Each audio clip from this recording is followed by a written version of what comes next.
Hello, hello, hello, guys. I think we're live again. Let me check if everything is working. Looks good. We also see the screen, which is a video recording. Perfect.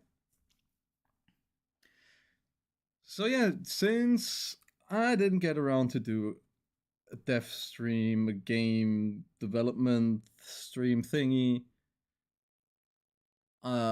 on the work days, I thought let's just get it out of the way to not get sloppy, to not procrastinate too much. And also on Thursday we played a game which is a masterclass in how you should never design a game. So that is why, yeah, bonus stream today, says we're doing the dev stream so that it's not forgotten. And since I wanted to talk about game design in general, because like in this year I think I played the game that is the best example of how a game should be designed, from like a tutorial and I explain your players how to do stuff. Yeah, it's a dev stream, baby. And in the beginning, again, you guys need to suffer through me being an expert on something that I'm probably not a known expert for. Oh, Special Crayon, how are you? And since we played Visage on Thursday, which committed multiple crimes in my opinion, let's talk first about game design on like what is good, what is bad, from how to introduce your players to how the game is supposed to be played and how mechanics work. With two examples. One is gonna be obviously Visage. I'm gonna show the second one that does it like perfectly. This should be like in the lectures for like how to design a game. You guys can guess until then what game it is going to be. But let's start with going through things I noticed in Visage that are just horrible game design choices in general.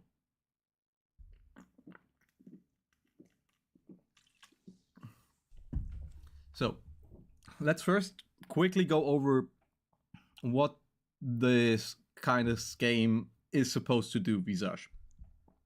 It is obviously one of the many PT clones that came out because PT obviously was like the holy grail for horror game fans back in the day. There was like the last really big horror game that got released was Resident Evil 6 horror. And people were like really on the lookout for new games. And on around the corner comes PT, which is like the Silent Hills playable teaser, which obviously got shafted by Konami, but that's another story. So obviously everyone knows what they are getting into when they start a game like Visage. That is a given. I don't think you need to introduce that as a game developer for your community, because literally that was the driving force why Visage actually became popular in the first place. Which is, you go through the same house a couple of times, things change, it's eerie, it's like the mixture, psychologically speaking, probably of like the known, like a house where everyone lives. It's like a place you can correlate with, and something creepy happening, like doors opening, closing, lights flickering, so on and so forth. So that is fine. But what you always should do is you should explain to your players what is happening. And the first thing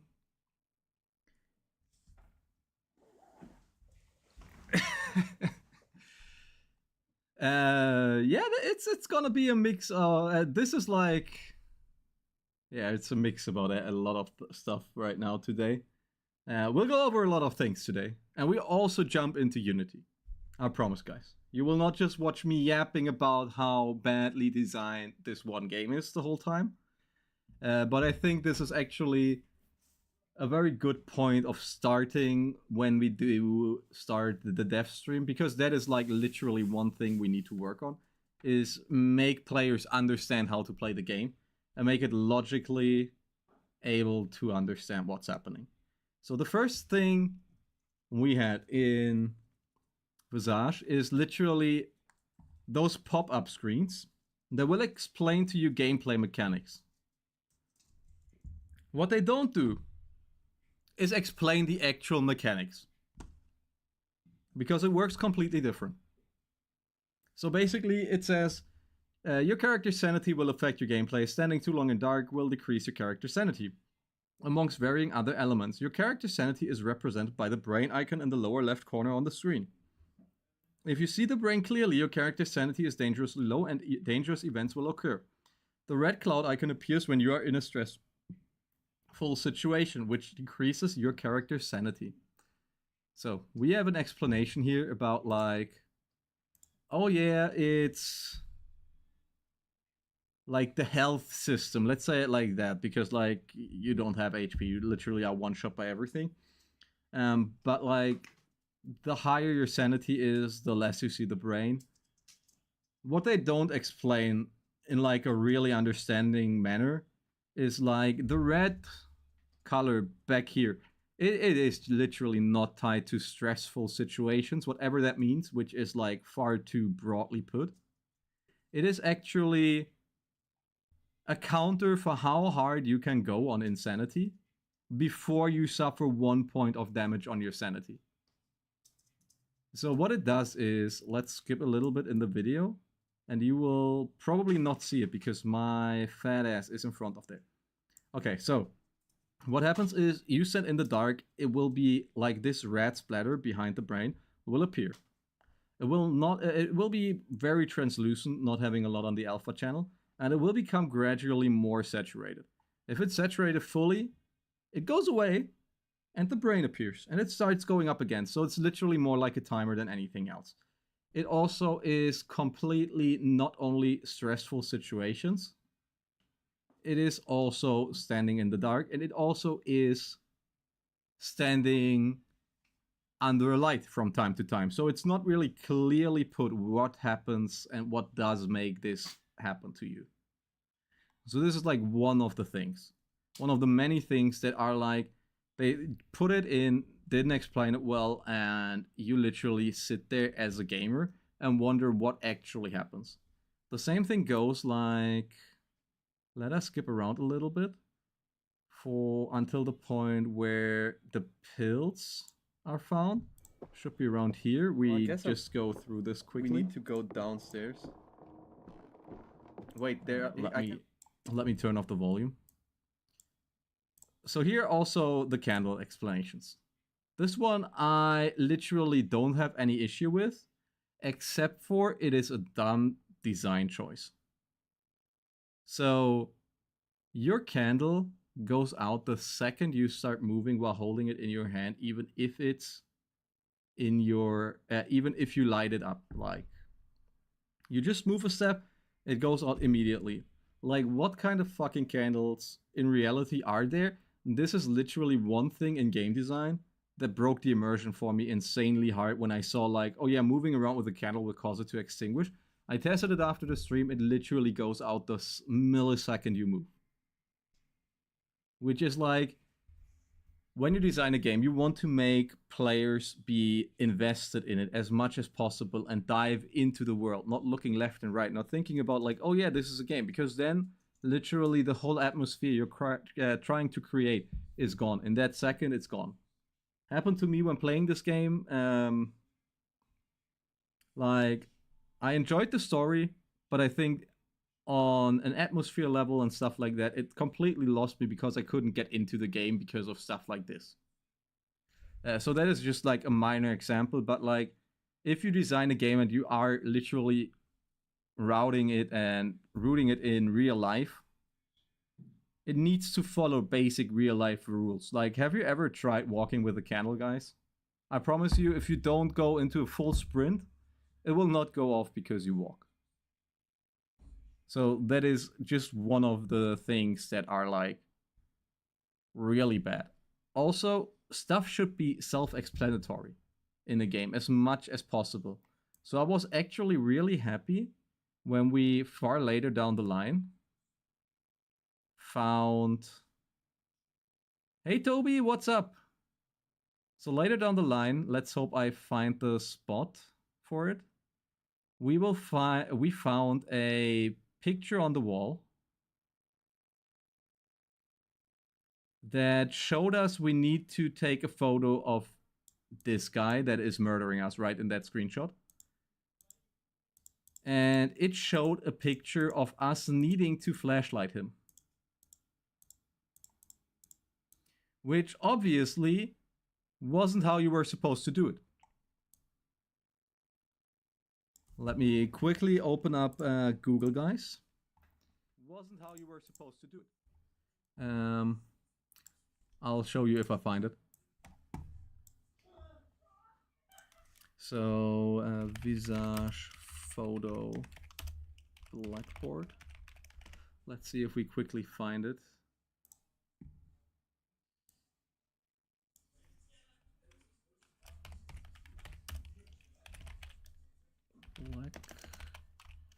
Blackboard. I'm sorry, guys. I thought I would find it easier in like the video, but the media player is not that great on. Oh, but I actually think it's like around this point. So we'll let the video run. Oh yeah, like, let's hope I look up. On accident hit the... Okay, like this. You see that, guys? That is what I would call a non-verbal cue for video game design, which is amazing if you do stuff like that. If you can pull it off, like literally, you show your player a screen or a picture of something. And what would you guys think would be what they are trying to tell you with that? It's literally a picture of a camera showing the guy with the long nails that goes stabby stabby on everyone, having crossed out eyes and a sad face because he's unhappy by being taken a picture of, right? That would at least mean in most situations that the camera is our way to defend against this guy. But what they do in this game, which I think is like one of the worst crimes in game design, is the camera doesn't work. It is not helping you fight this guy whatsoever. They even kind of like put you in a situation where at least my first thought was, and I think it was a lot of other people's thought as well, oh cool, this is a boss fight. Which it isn't. Yeah, it's double faces because I'll show the video of us playing Visage yesterday, 2 days ago.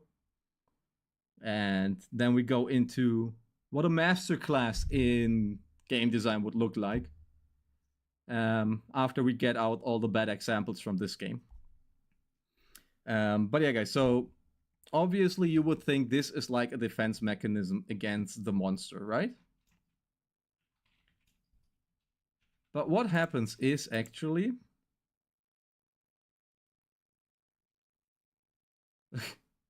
yeah. Mortis Rose was, she played the game as well. She encountered a bug, or I don't know if it was a bug, because multiple people were talking about it.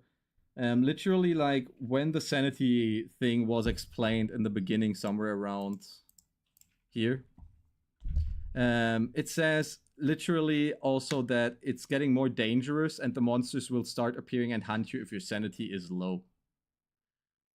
Which also isn't true at all. The monsters just hunt you whatever.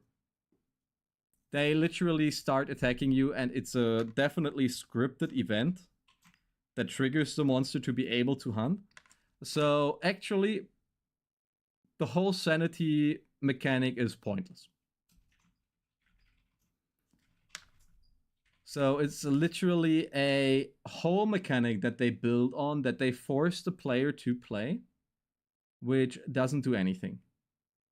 Not a single thing is actually tied to that sanity meter, because it is all just happening via hard-coded stuff, I guess, because it's like timing based when you hit certain points.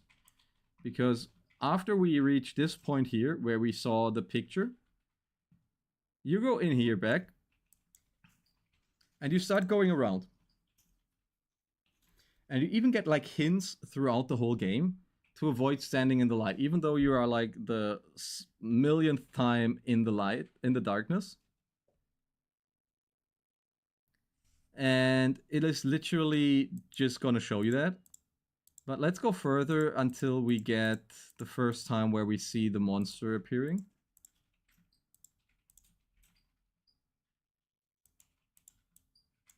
So yeah, you will see soon now, the lights are gonna flicker because the monster is there.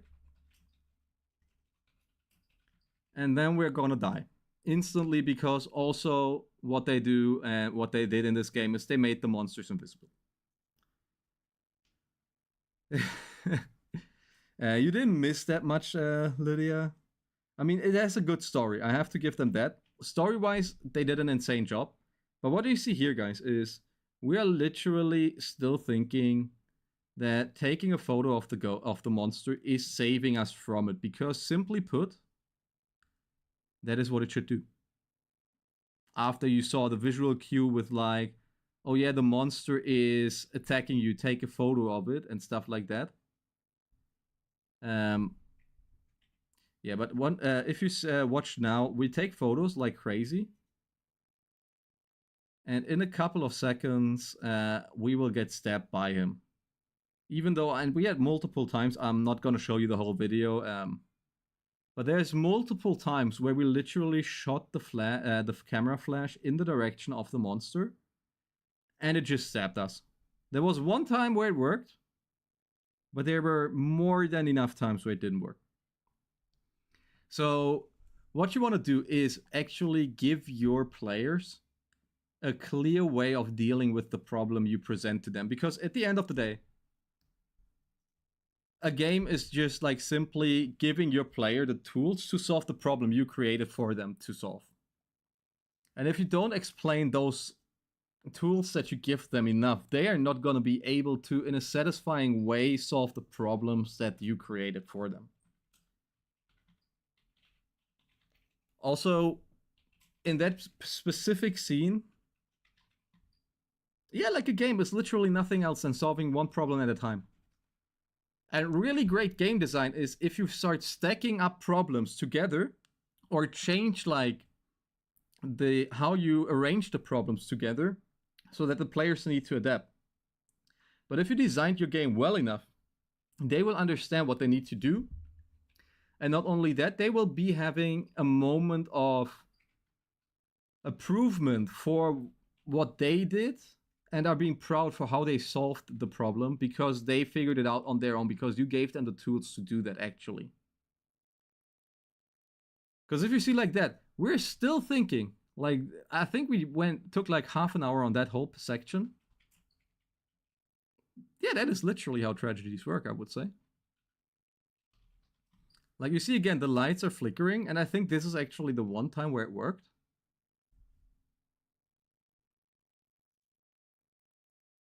Never mind, that wasn't the time. So that is how you should do it. Give the players a clear way what to do.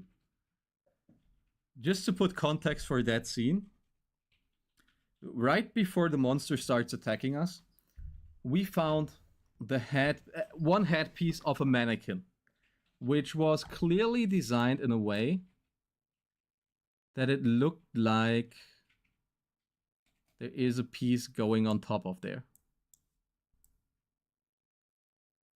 Not sure if I find the spot. We'll let the video run again while I ramble around. So the whole puzzle that we were presented with at this point was literally finding one piece of a mannequin skull that was needed to be placed on the mannequin in the basement. So far, so good.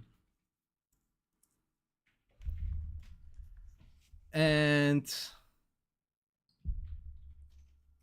the piece of the mannequin head that we found, though, looked like there is another piece that needs to go on top of it to make a full head, because it was just a jaw. But no, you were supposed to literally just go down and place that one piece so it works.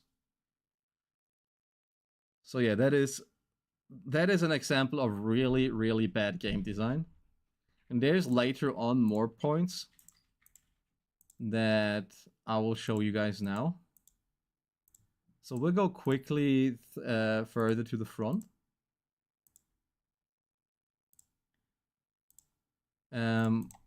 Actually, we go a little bit back because there's another thing. And that is the abhorrent items. So what you see here right now is our inventory is full. For one, you would never want to... Well, are we opening? Yeah. You would never want to give your players an inventory that is looking like this. Because let's be real, like, can any one of you... Because I played the game. I have no idea how this stupid-ass inventory really works. Look at it. Like, it's a cross-section with, like, 5 items you can hold, which is fine. But, like, we struggled a lot with how the inventory works because it is not clear at all. No, it is not. You cannot press any key in the inventory to make it work.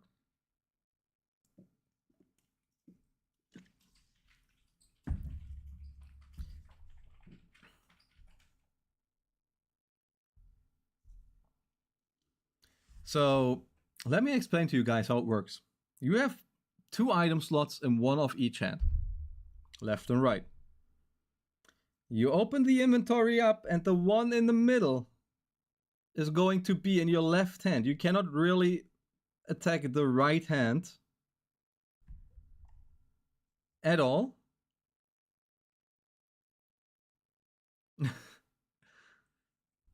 That would actually make more sense than what they made it do. So let me explain to you guys how it actually works. You click the one in the middle, it gets transferred instantly to your left hand. You leave the inventory. If you want to have it in your right hand, you click the spacebar button, which, by the way, is never explained except from when you on accident trigger the hint system that goes like, by the way, I figured it out on pure accident while playing. There was nothing what the game explained there, and it was frustrating as hell to do that. Well, people complete the game probably with guides, because there were people that actually were getting so into the game that they went and played through this game completely. They figured out the solutions to the puzzles, which again, we'll get to the puzzles in a second, because they also make no sense in and of themselves at all. They are never explained. You will do a lot of trial and error. You will run around through the house aimlessly, which, yeah, it's a PT-like game. That is what you're supposed to do. Yeah, and you also literally need to leave the inventory to get to use the spacebar to switch the items that you're holding in each hand. And that is like, this is like such a big design flaw in my opinion that this alone would be like a whole explanation on why this game would have needed a lot more time in development to actually think about how they designed every little aspect of it. And this is like not even a little aspect, this is like a big fucking issue. So yeah. Also, as you can see, we have like 2 bottles of beer in here. So we have already very limited amount of space in the inventory because there is like 2 actual items that you want to have and there is a bunch of crap that you don't need. So the 2 items that you want to have are, one, the sanity pills, which, by the way, since sanity is actually not doing jack shit in this game, are useless. So actually the only item you really want is the lighter, which helps you see in the dark because literally all the lights are gonna get busted at some point. Yeah, there are light bulbs that you can use and there is a ladder that you can use to get up there, but it's not worth it at all to do that because you always need to go back into the basement because when you leave the room, the ladder gets reset, which is also not ideal because, like, yeah, of course, when you forget where it is, it gets teleported straight back to the storage room and it gives you a little hint, oh, it got teleported back. But also that means you need to run extra laps back and forth that take like 1.5 minutes to get there, depending on where in the house you are. And then 1.5 minutes back where you can literally not hold an item in your left hand because you have a big fucking stool in your face nonstop. I can actually show you. I think there is a scene where we carry around the ladder, not knowing what it does. Oh yeah. I'll let this run in the background because there you have the ladder.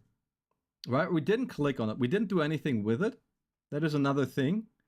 Watch what happens when we leave the room. The stool is now stored in the storage room. Needless to say, like, most of the players that see that will think, okay, first, what kind of stool?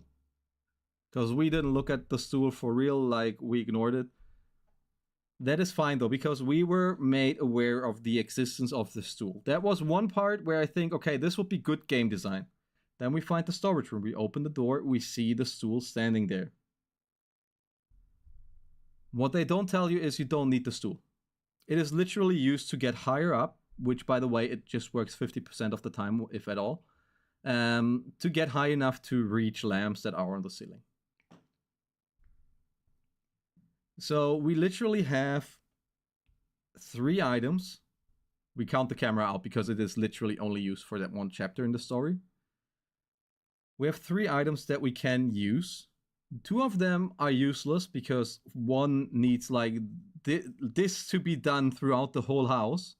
Which, by the way, all the items still, if you carry them around, have a hitbox, so they get clipped into corners and everything when you run through a corner, because they are literally, I would say, like, think about this space between where the character is and where your items are, and they get clipped on walls constantly, and there is not a snapback feature. They just get stuck everywhere.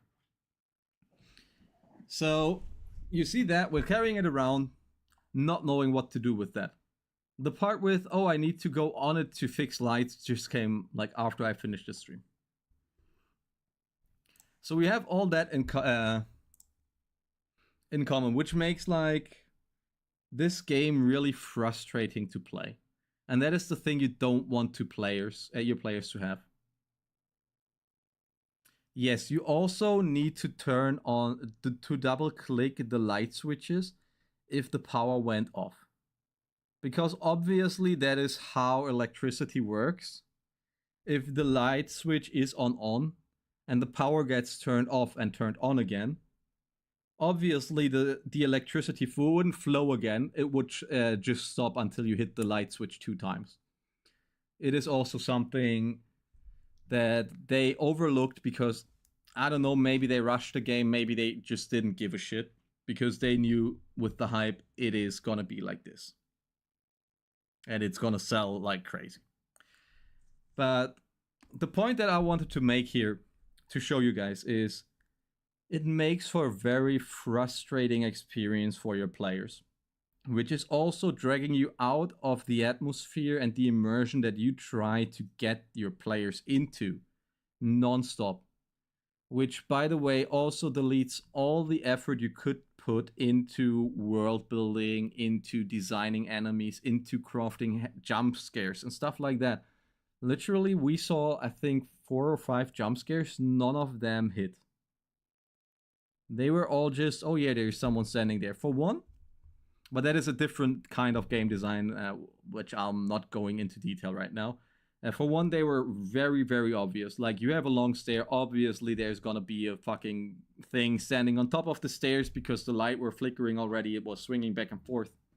Obviously, you will get someone standing on top of there trying to jump scare you. The other jump scares were like, oh, you just walk somewhere and boom, there's like someone jumping through a window or something. That also, the house didn't make much sense to begin with. And it also felt like most of the stuff was directly ripped out of an asset pack. Like, for example, back here we are in the hospital. This hospital is, for most parts, it's literally just an asset pack from the Unity and Unreal asset stores, which was just put in there, and like they added a bunch of props, which also belong to that asset pack. So you have that also. it's like nothing feels really special if you look at it. Like there's some parts that actually have something on them. Like, for example, this picture thing. Which, by the way, the puzzle was you go to a door, there is an eye on it. So, what do you think you need to do? I mean, there is a fucking eye on it. How about we just stab it or something? It's a horror game after all, right? No, you need to find a picture. That picture has like an eye on it. It is never explained. The eye is in a the first one is in a very dark area where the light previously popped when you go up. So you cannot really see it. How do you expect your players to solve those kind of problems if you don't give them at least a hint?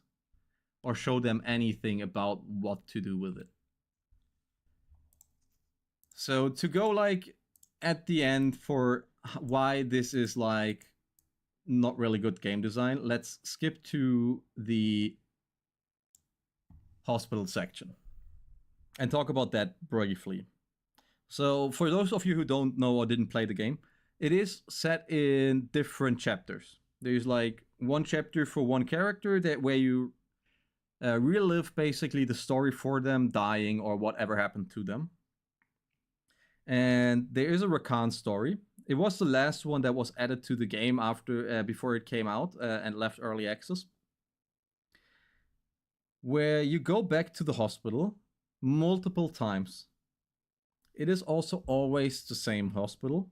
It is, you go back I think 3 or 4 times. 3 times it is at least the same floor you end up on and where you spend most of the time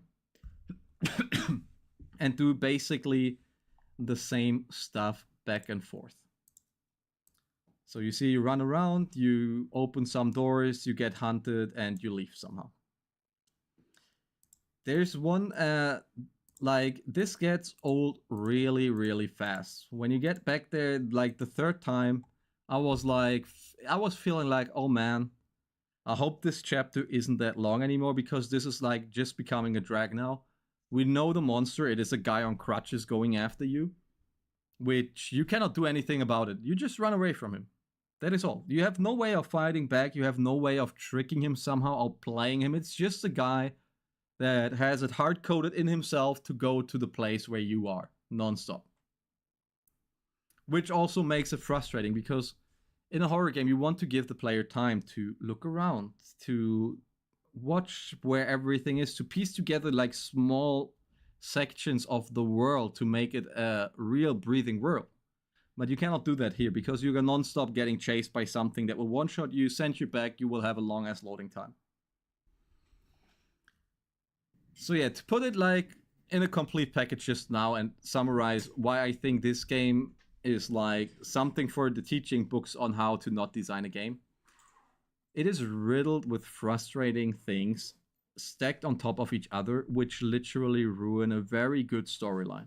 Because don't get me wrong, it is very interesting and intriguing to follow those stories. Like there's one story, I'm not going to spoil too much in case anyone wants to play it after this rant, where you follow the story about how a girl died and why it happened and what actually happened and what her parents are thinking is happening to her actually. It is a nice story where it goes into like themes of like mental illness and the supernatural, a monster controlling her, killing her, stuff like this, making her do things. That is very good. The same goes for the Rakan story, which is in a similar way presented like this. It's like diving into like how he experiences paranormal things and people around him think he's crazy, and he gets admitted to this hospital and the psychic ward, and you see the descent of him into madness. But it falls so short because you are most of the time frustrated with the experience you go through instead of having fun, instead of being really invested in that story.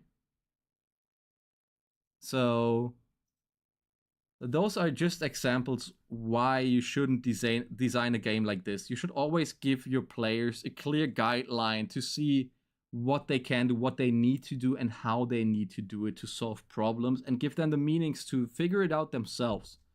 Giving them visual cues, not just outright giving them a book going like, you need to do X, Y, Z in that order, and then you can do it, which this game also doesn't. But you should always make it so that it's understandable. It shouldn't be cryptic in a kind of way where people wouldn't understand what is happening naturally. Okay. So now that we talked about how you shouldn't do it, let's actually jump to a game that shows us perfectly how you should do it. Do you guys want to take a guess before I open up the video that I found online for it? Which game we could be talking about?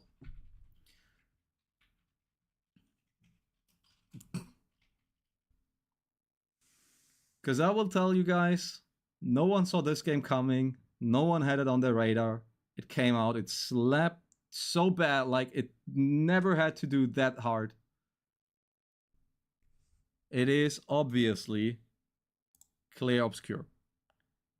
And I'm gonna tell you right now what you will see, and what I will tell you now, you will never be able to unsee how great this game on a design standpoint already is, period. So let's just watch the beginning really quick. And I'll go about why this is like such a masterclass in game design. Like, this is the opening scene. You get dropped into this world. You see like a shot of like a Paris that is weirdly warped and twisted, right?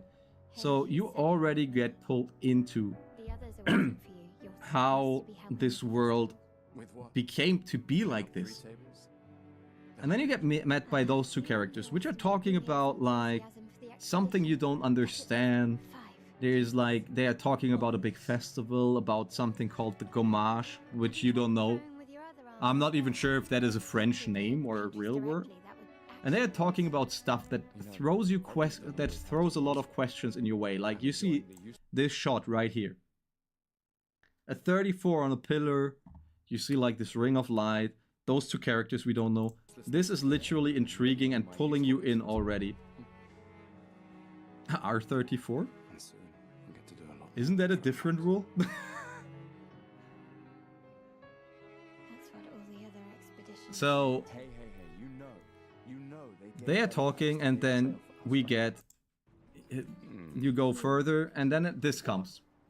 A talking scene with those two guys.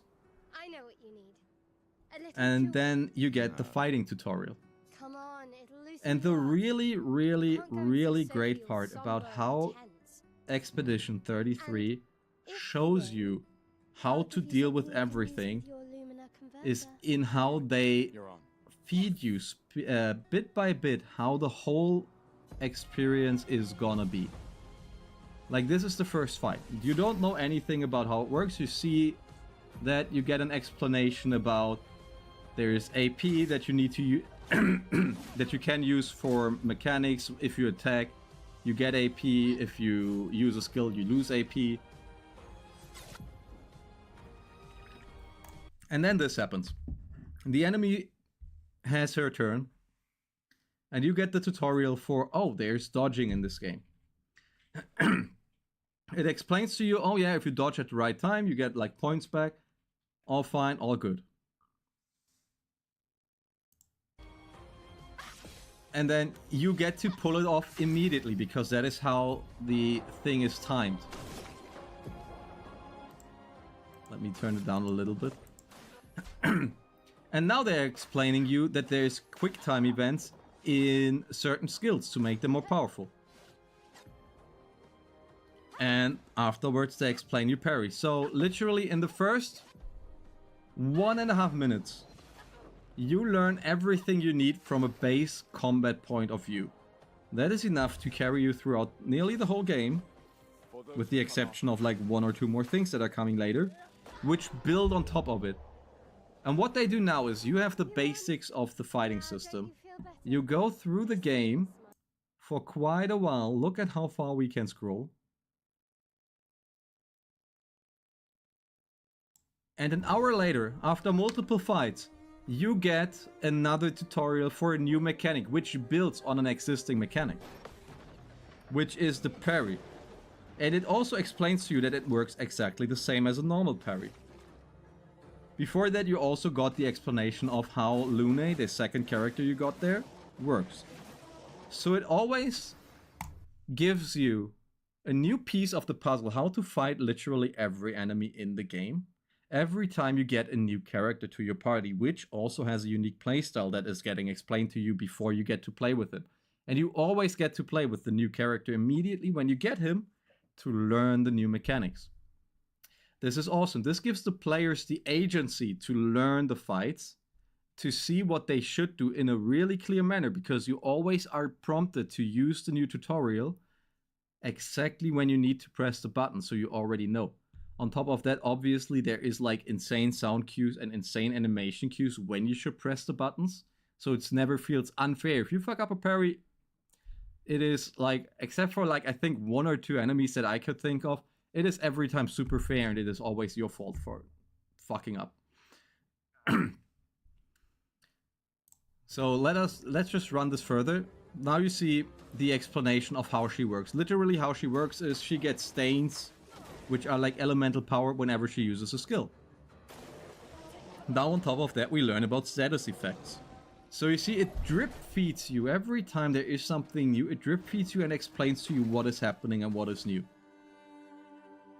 And you want to see what is actually beautiful about this? We can go further until the next character is introduced, which, by the way, is roughly here. That is exactly nearly an hour later than this. No, there's actually no difference. It doesn't matter which game it is. The principle of how you should design your game and how you should feed your players the information that they need, the way you can do it is different. Yeah, sure. But it should always be, your main target should be, there is a problem that we present the players. Like, be it a puzzle, be it a fight, be it anything, it should always come down to, we designed that, did we give the player enough ways to do that puzzle and understand how it's solved and why it is solved like this. What you don't want is to make a confusing mess that the players don't understand. And that is the reason why I think those 2 games perfectly match the comparison for that. Because literally, Visage is throwing a lot of shit at you that are problems, but they never show you how to solve them. Meanwhile, this game, Clair Obscur, gives you one problem. They give you time to understand and to experience the problem before they introduce the next problem to you. So you can take your time and wait and understand how to solve the problem. And then they give you the next piece of the problem, which is a new game mechanic. It's like the group counters. Then they give you another hour, basically, to learn and master this concept before in the next step they give you the jumping attacks, where we can just go there quickly. Shouldn't take too long. Which is exactly this spot here.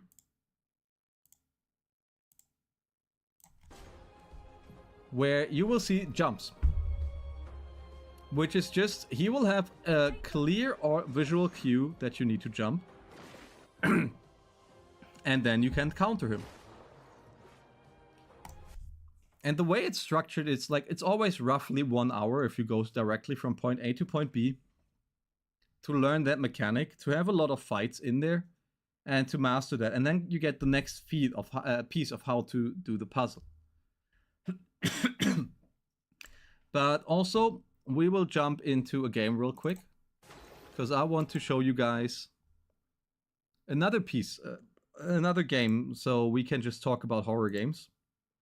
And you will understand what I mean with that.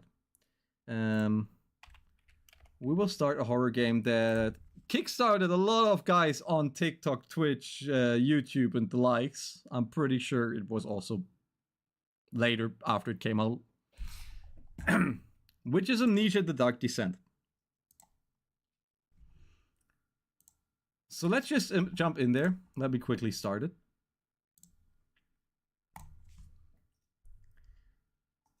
And then we will talk about that 1 second, like real quick. Because that is the other game I wanted to talk about game design and how it is important to really think what you do. Because I also think this is like one of the greatest examples of game design in a horror game. Albeit they blast your eardrums the second you start the game. So let's just start a new game, guys. On normal mode. Start a game. And you guys tell me what you think. Are you invested when you see this story play out like the beginning?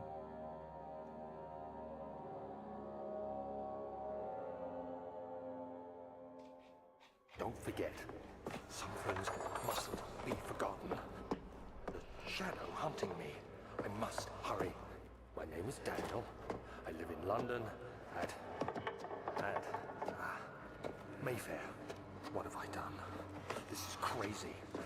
Don't forget. Don't forget. I must stop him. Focus. My name is... I am Daniel.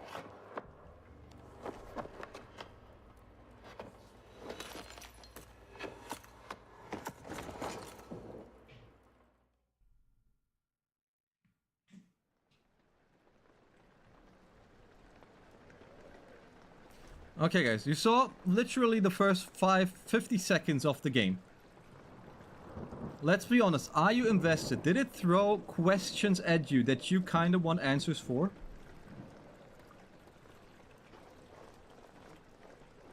Because I think this is like a stellar example of getting players sucked into the world just because you open up a question for them that it presents. Let us go back to Visage and talk about that for a second, how it opens. It opens with a scene of a guy having 3 people sitting in front of him shooting them and then himself. The problem with that scene is, one of those scenes work if you are already invested into the character. If you know who is there, if there is any reason for you to care. But they didn't say a word. Another example of this is The Beast Within. It's also a horror game. It came out like a couple years ago. It has literally the exact same starting scene, but this one is actually able to intrigue players into wanting to know more because the person that gets killed in that is saying, "Why do you kill me? I'm your wife." That opens up a question. That is the question of why do we want to kill our wife, which we are supposed to love. So also, let's talk about guiding the player to know what to do. Is there anything standing out to you guys, looking at the screen, of where we maybe should go? Because that is another thing that this game did perfectly well. It was guiding the player to where you needed to go. Don't get me wrong. The puzzles in this game are a lot harder than they are in Visage. But they are presented in a way where it feels like you solved them and you weren't screwed over by trying to solve them. Exactly. Those drops. They show us we need to go here. And then we go here. Look at that. There is like a bunch of stuff we see, but we can't figure out. Oh yeah, look, there is like this red stuff on the floor. This pink stuff. Let's go over here. And then guiding the player again. We see this door is opening. So obviously people are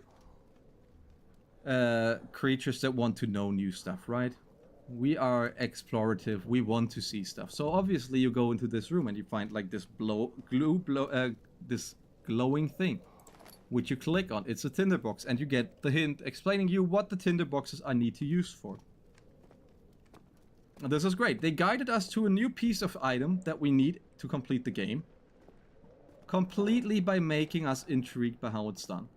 Then we have this door, we go through, because we follow the drops that are clearly laid out there. And then we come up here, we see more drops that are literally guiding us through the whole opening section of the game. And we hear like visions, we see stuff, we get dragged to some place, we fall down because literally you saw in the opening like the character is in distress of something. We don't know what it is yet, but there is something that he is distressed about. So we move further. And now we know actually like, oh, there's different rooms we should explore. So that is one option, to go there, which is a great thing to do because now because of the room before, we knew like, oh, this is straying from the path. And I got rewarded with a tinderbox. Great. So we saw this door opening. So we'll take a look inside. There is nothing. But what happens if we go in here? We get another piece of the puzzle. It is, beware, surrounding in darkness, your sanity slowly drained. Turn on lights in the environment or use tinderboxes. So we literally get taught right away that tinderboxes are needed to turn on lights and that we need to turn on lights to not go insane. This is great game design, giving the player a little piece of the puzzle to deal with the problems you created. And if you compare it now to what I said about Clair Obscur, it's the same thing, because both of those games are great at game design choices and stuff like that. It's not to say that they are without flaw, but it's just like they are created in a way where it makes sense. So the next thing is we go to the archives. We go in there because the drops led us there. And that is where we get the next piece for solving the game and doing stuff. We, for one, get a short little flavor text that shows us. And now we get guided by like, oh look, not only drops, but also this draft of wind. Literally pulling our eyes there.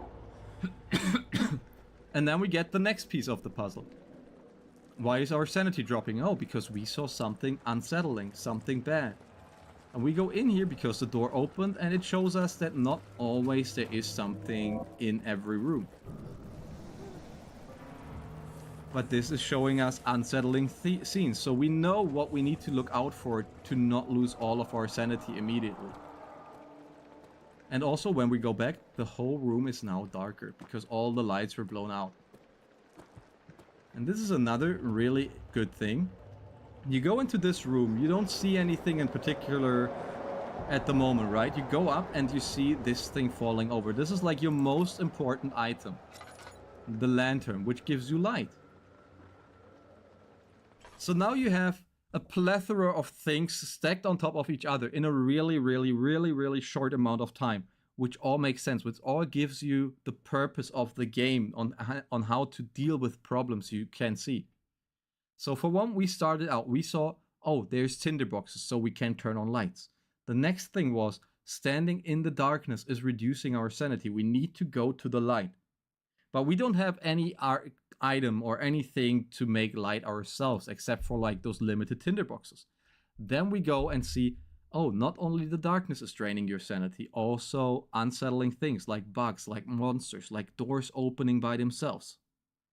And then at the end, we get the last piece of the puzzle to get like the core gameplay loop, which is the lantern, which is your own carryable light, which will preserve your sanity, but also make it so you can see stuff like that.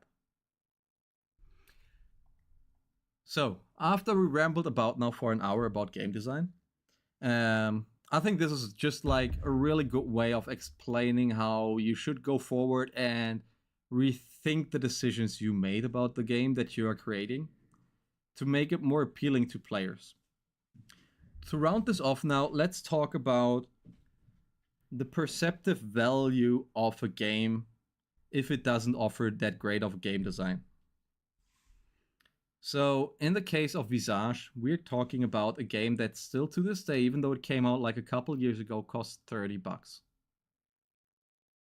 And you get frustrated within like the first 2 hours very easily of this game because the mechanics and the game development, the game design aren't that great.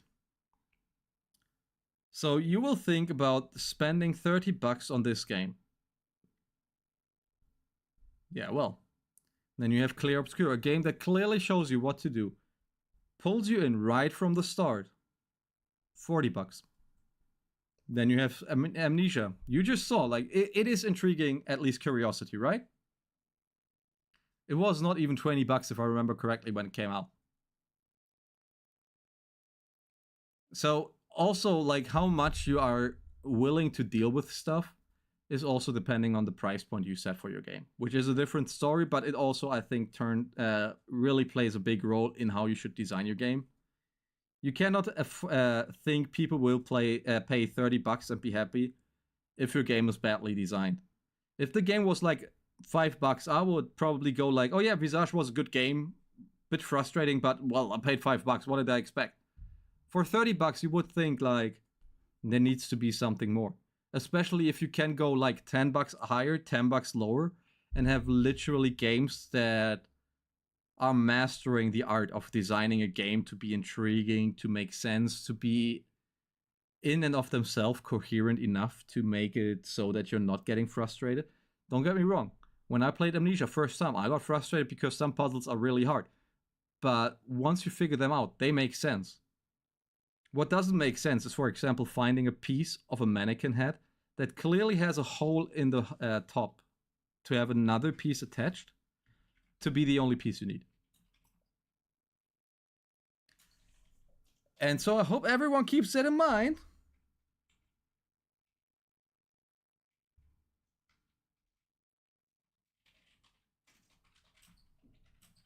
Yeah, Visage is a 9-hour game. That is true. But only because that metric is based on people that... Here's the thing. Should it be worth $30 because you get 9 hours of game time? I can tell you right now, we are not going to be playing this for 9 hours. We're going to be finishing it closer to the 7-hour mark. And also, these 9 hours come from a website where people type in their amount of time they needed to beat the game. Which is, you have the people that figured out all the puzzles, because no one else would have done that. Which probably shortens the game to, like, in actuality, we're probably talking about 3 to 4 hours of gameplay. Yeah, also only 10% of people finish the game. Which, if it isn't a game like a Reflect Studio game or a Dark Souls game, which is like super hard to complete, because that Visage isn't. It is a rather easy game, to be honest. That metric is actually very, very sad.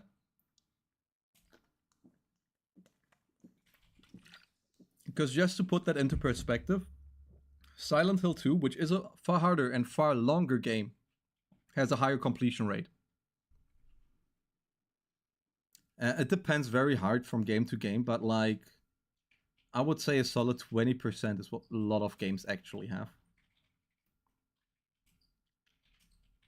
I mean, yeah, Silent Hill is a banger. And Silent Hill 2 is actually 2 decades old, pretty much. Like 1 decade old, 2 decades old. Yeah, it's probably more like 2 decades old. But that is actually showing something. Like when only 10% of people only finish a 9-hour game, like Silent Hill was like easily 12, 14, 16 hours. They sit through that longer because they could stomach that. Because also Silent Hill 2, far better in game design on all standpoints.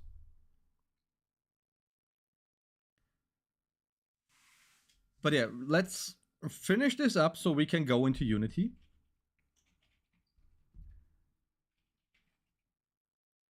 Visage isn't niche. That is the problem. Visage rode on the wave of PT,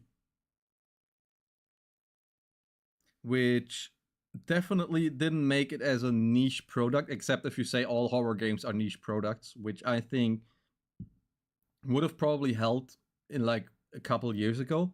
But nowadays, horror is so vastly popular. Just look at the millions of horror game streamers on Twitch, the millions of YouTubers doing horror content. The amount of money The Conjuring and James Wan pull in from the cinema, which is literally dead right now. I would say horror is more popular than it ever has been, probably.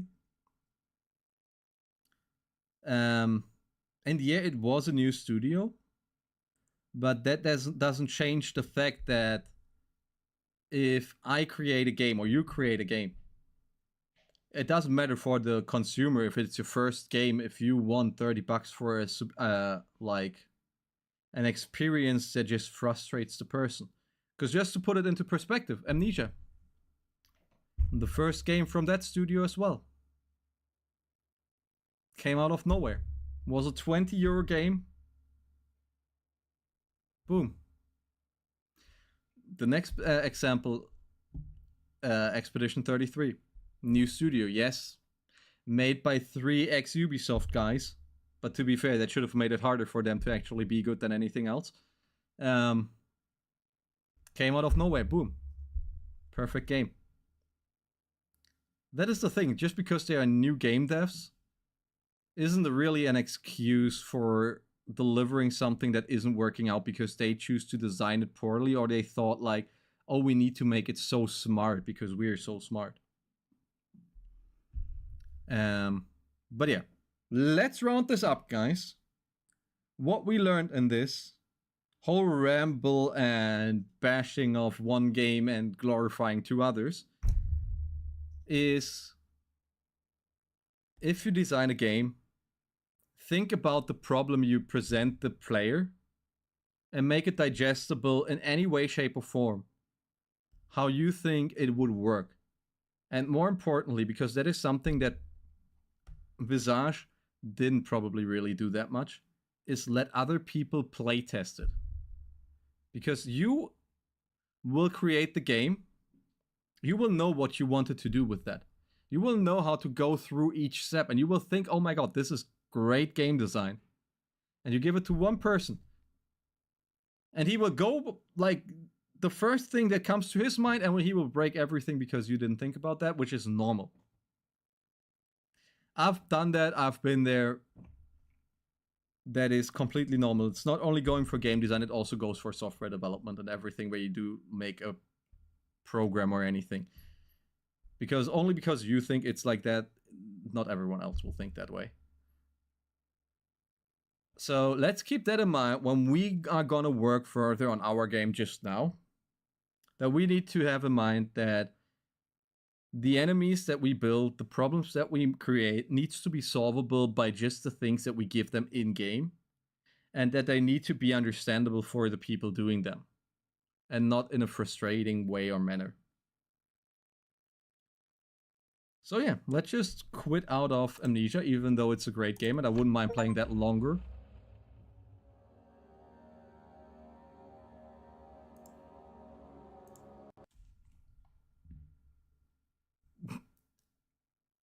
We just got an achievement also, which was nope, left when things were getting interesting in Amnesia Dark Descent. Interesting. That is just a funny thing that just happened. But yeah, let's pull up our Unity. And let's go into creating a game again. Oh, actually, Amnesia, the bunker was actually pretty good as well. And yeah, it was really good. In my opinion, not as good as the first one, but I have like a very, very, very fond spot for the first one. But yeah, like you also know then probably that it was very well designed if you try to look at it from a like game design perspective. Where you got like the clock and it explained to you what the clock all can do and stuff like that, and the turning light and how you need to do that. It was very good.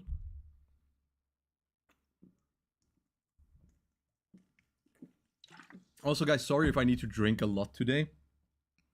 but I'm trying to talk very clearly and loud to get the points across. It is straightforward, right? And that's the thing. You don't need to explain stuff if it's straightforward.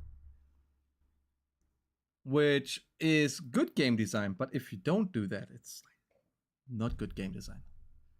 Okay, guys, let me quickly delete something from the scene and let me look what we need to enable in order for you guys to see the screen. I think it's the display capture. It is. And now you guys can see again the wonders of yeah, exactly. Okay, let me go over here because I think there's less important stuff happening on this side of the screen compared to where I was sitting before. But yeah, that's the thing, right? It's like the simplicity in design makes it understandable from the get-go. You don't need anything fancy. There isn't anything really weirdly going on. Let me move the camera a little bit so I'm more in the picture, and you can now see this hand going crazy, not only the other one. Yeah, that is literally the point I tried to make. It's like, even if it's complex, make it easy to understand, easy to digest for the player.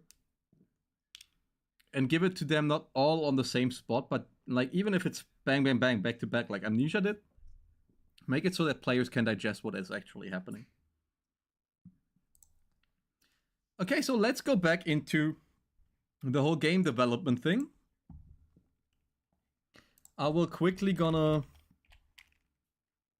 pull up our Google Docs that we did.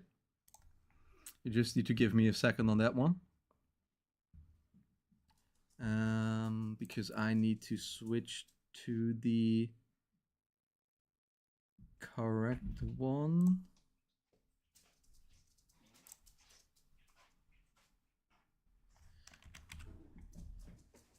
In Google to open up the doc so we can quickly go over what we wanted to do. And I think that crashed Opera.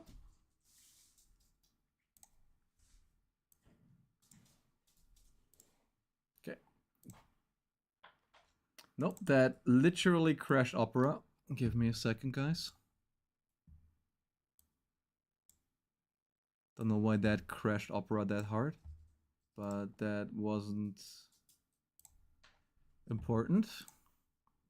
So, our goals were to create an MVP, which means we needed a test map, which also means we want to do the player with movement, stuff like that. We want to have the screen ghost, we said.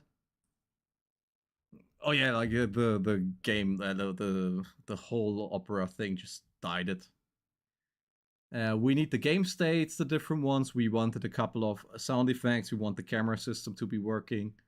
Stuff like this. Okay, so let's jump into Unity. And let's delete this quickly because I was playing around a bit. Let's start with how do we make the player and how do we get stuff working actually. So last time we went over the player game script, which was this one. And we also have a simple player control, FP controller prefab asset, which is a pre-built thing that we save, works out of the box, has already the buttons assigned to it so we can walk, has the different things like a character controller that we saw in here, like the slope, this is like literally math things to calculate how to move. And we have also the walk speed and the run speed. So what we want to do first is create a 3D object and the plane. So literally how you create new objects in your scene to play around with is you right click in the hierarchy over here. You go on 3D object and you click on plane. We're gonna name that ground, just because it's gonna be our ground. So, but this is pretty fucking tiny, for one. If you look at this is like literally how big it is. So what we want to do is we want to make it bigger, right? So we're gonna use the scale and we just do like 10, 10, 10 on everything. So now look at that. We have a huge ass plane that is called ground that we can walk on. So next thing we want to do is create an empty.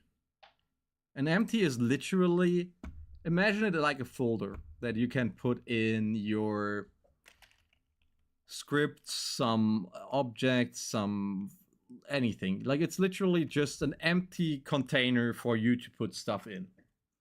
And we're gonna name that player. Just so we have a reference for our player.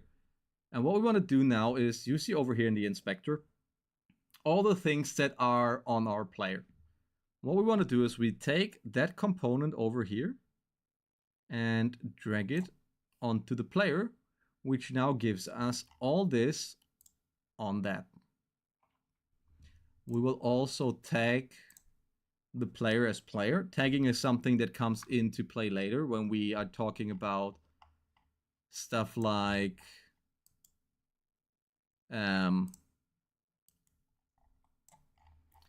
hit collision detection and stuff like that. So what we now have, if we hit play, I can just show you. You can always just jump into play mode in Unity and see what it does. So what we have right now is we can move. You can see the edges around here becoming a little bit jagged and stuff. And we're moving closer to them. But if you notice right now, we're literally in the air. That is because we didn't set something up. Because if you see right here, we have the script, yeah. We have the controller, yes. But what we don't have is a body for the player. It is literally right now just the thing that controls the camera. So what we want to do is, test-wise, we're going to put in a capsule. We're going to name that body. Pretty simple. And now we will move the controller to the body as well, so that we know that the player is holding the body is holding the controller, so everything is working together.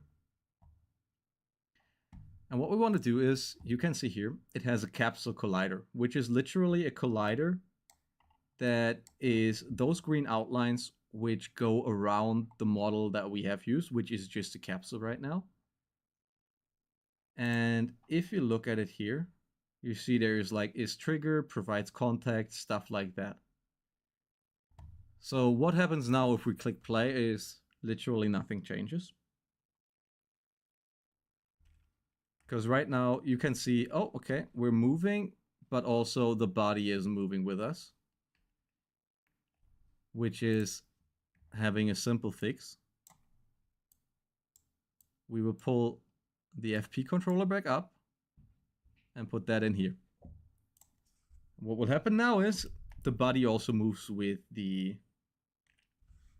camera.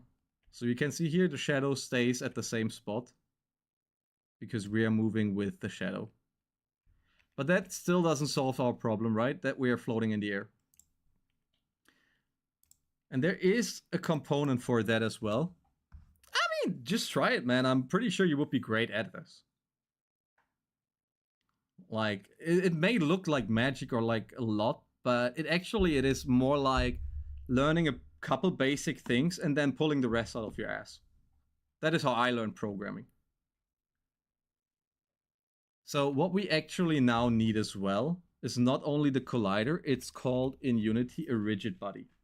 You need to be careful when you choose one of them, because there is a rigid body 2D and a rigid body. The 2D rigid body, for whatever reason, whenever it's enabled if we are in a 3D scene, is only working on 2D models. So we obviously want to take the 3D rigid body. And that one is a physics object now. So we can control stuff like the mass of it, the damping, the center of mass, tensors, and what is more importantly, those two are really important. If they are kinematic and if they use gravity. What you will notice now, if we say he uses gravity, what should happen is we fall to the ground. And not only that, actually we're not falling. Oh, there we go. Now he's falling. Okay, do you guys understand what is wrong here? Because I realized my mistake already. We put the component on our model and not on our object. So if we only put it on here, obviously the camera and the controller will not be affected by it because that is only on the body. That is again the inheritance we talked about last time. If you put it on top here, it will go for all of them. If you put it here, it will go on those two and not on this one. If you put it here, it's only on this one and everything that is below it in that whole thing. So that's why it didn't work. If we click play now, we should see a different result now, which is we are falling upwards. And the camera is going crazy, which probably means... Look at that. We're now falling, laying on the ground. We cannot get up. But we can move. So there's also an important thing that you need to do if you do that, which is constraining this motherfucker. And luckily for people like me, if you're like me and are not good at math and stuff like that and know which axis is called what, you have this nice little helper over here, which I usually use for that, which is for us to not spin around like crazy. We need to freeze one of the axes. But we only want to freeze the rotation, not the position. If we freeze the position means positioned on the map. So if we freeze that, it is not gonna be able to move up and down, which we don't want because we want to have like maybe jumping. Maybe we want to go up a stair, which would be impossible if we freeze the Y position. But if we freeze the Y rotation, look what's happening now.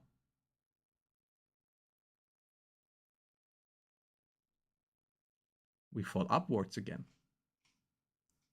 And now we spin. Which is an interesting little bug, actually.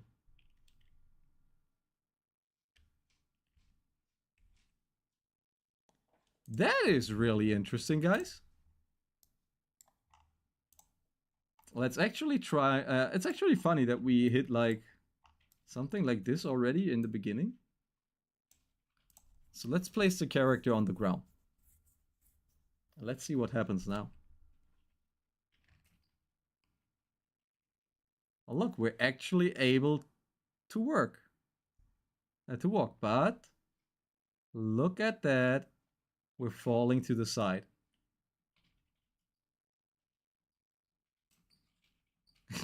Our hierarchy is okay, yeah.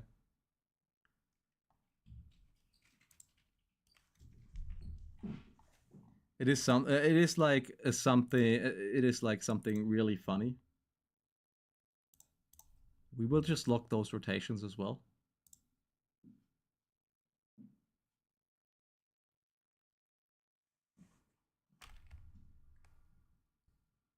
And now you see, he's standing still and the camera is, for whatever reason, in the air. So, and this is like literally what I would do if I'm trying to program a game or make a game. I will now go and try to put the rigid body on top of here, giving it the same Y constraint, making it still use gravity, and try again. Because literally we just saw that the camera that we're using is literally glitching out and not being put on the model as well. Okay, and we're falling again, which we're gonna use and set that the X is the Z is also being frozen.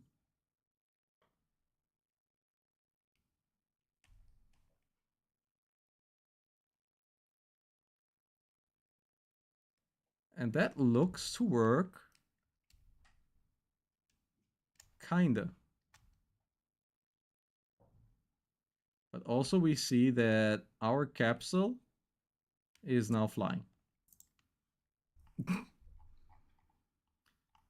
Which is very logical that it is. Because look where the body is and look where everything else is. We drag the camera down here. Pull the body a bit up. Check the camera position again, because we don't want it to be in the belly button. Actually, we're gonna hit Z a couple times until...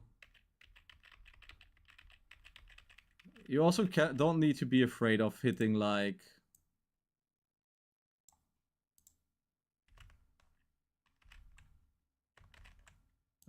Control Z quite often to get anywhere.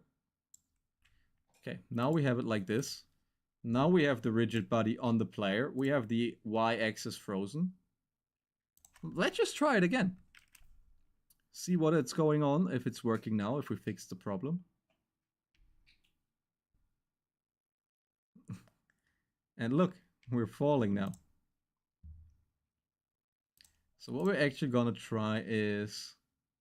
We're gonna freeze the rotations on all of that.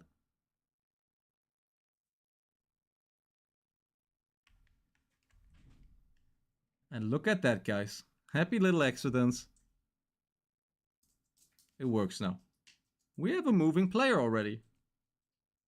Pretty cool, right? But let's see what happens if we walk over the edge. Is our gravity actually working? Are we just flying?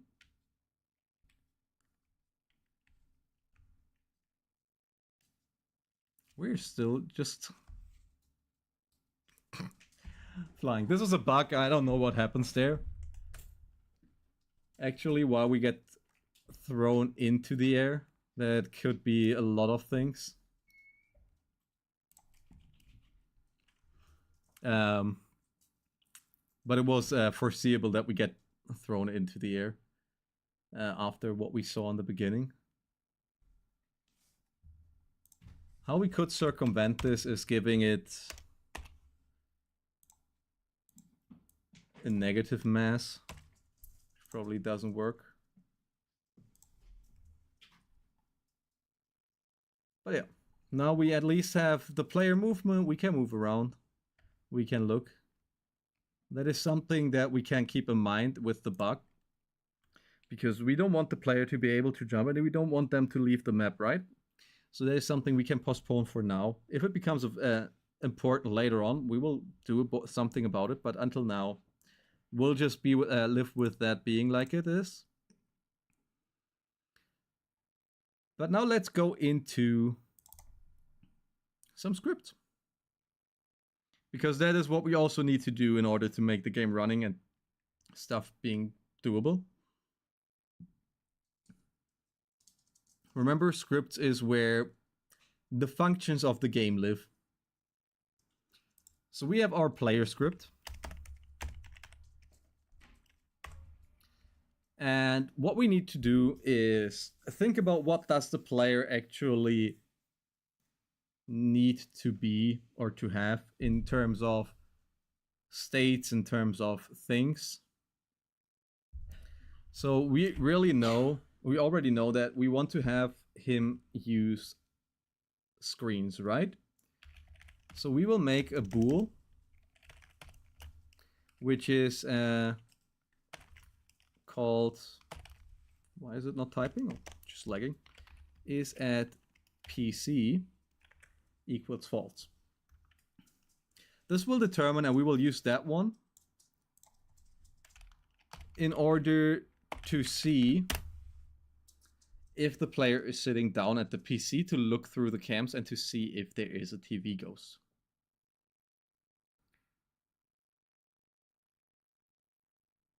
Also, there is for now nothing more we need to do.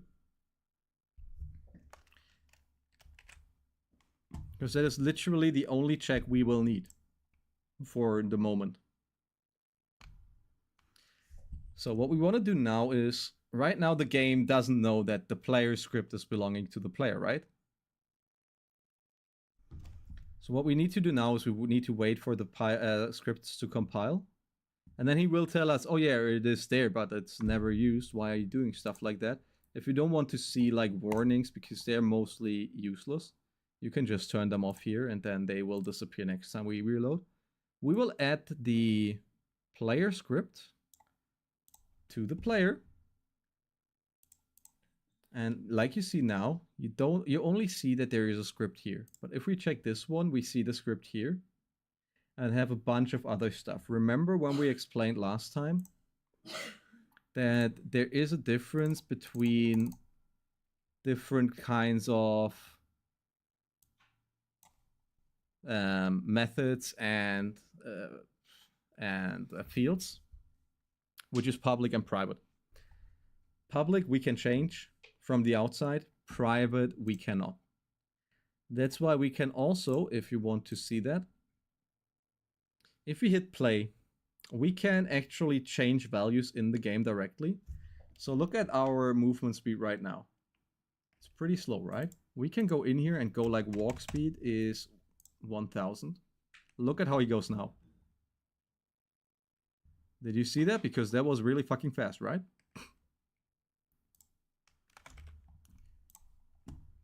So the difference between those two is we can play with around with those, but we cannot play around with the sitting down one.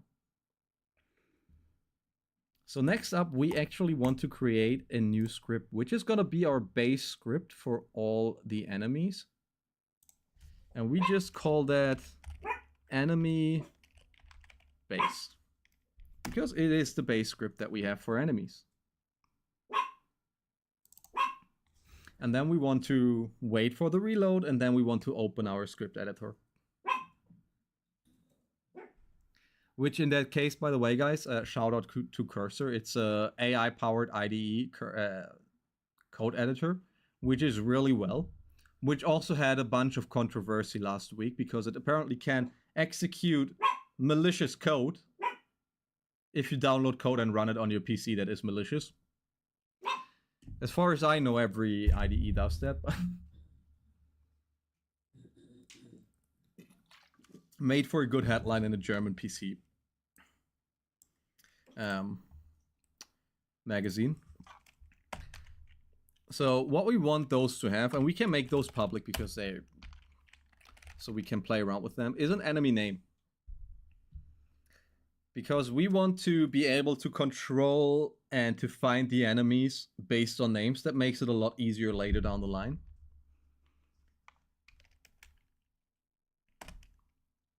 And that is literally what we need for now here. No worries, we will jump back and forth to this script a bunch of times.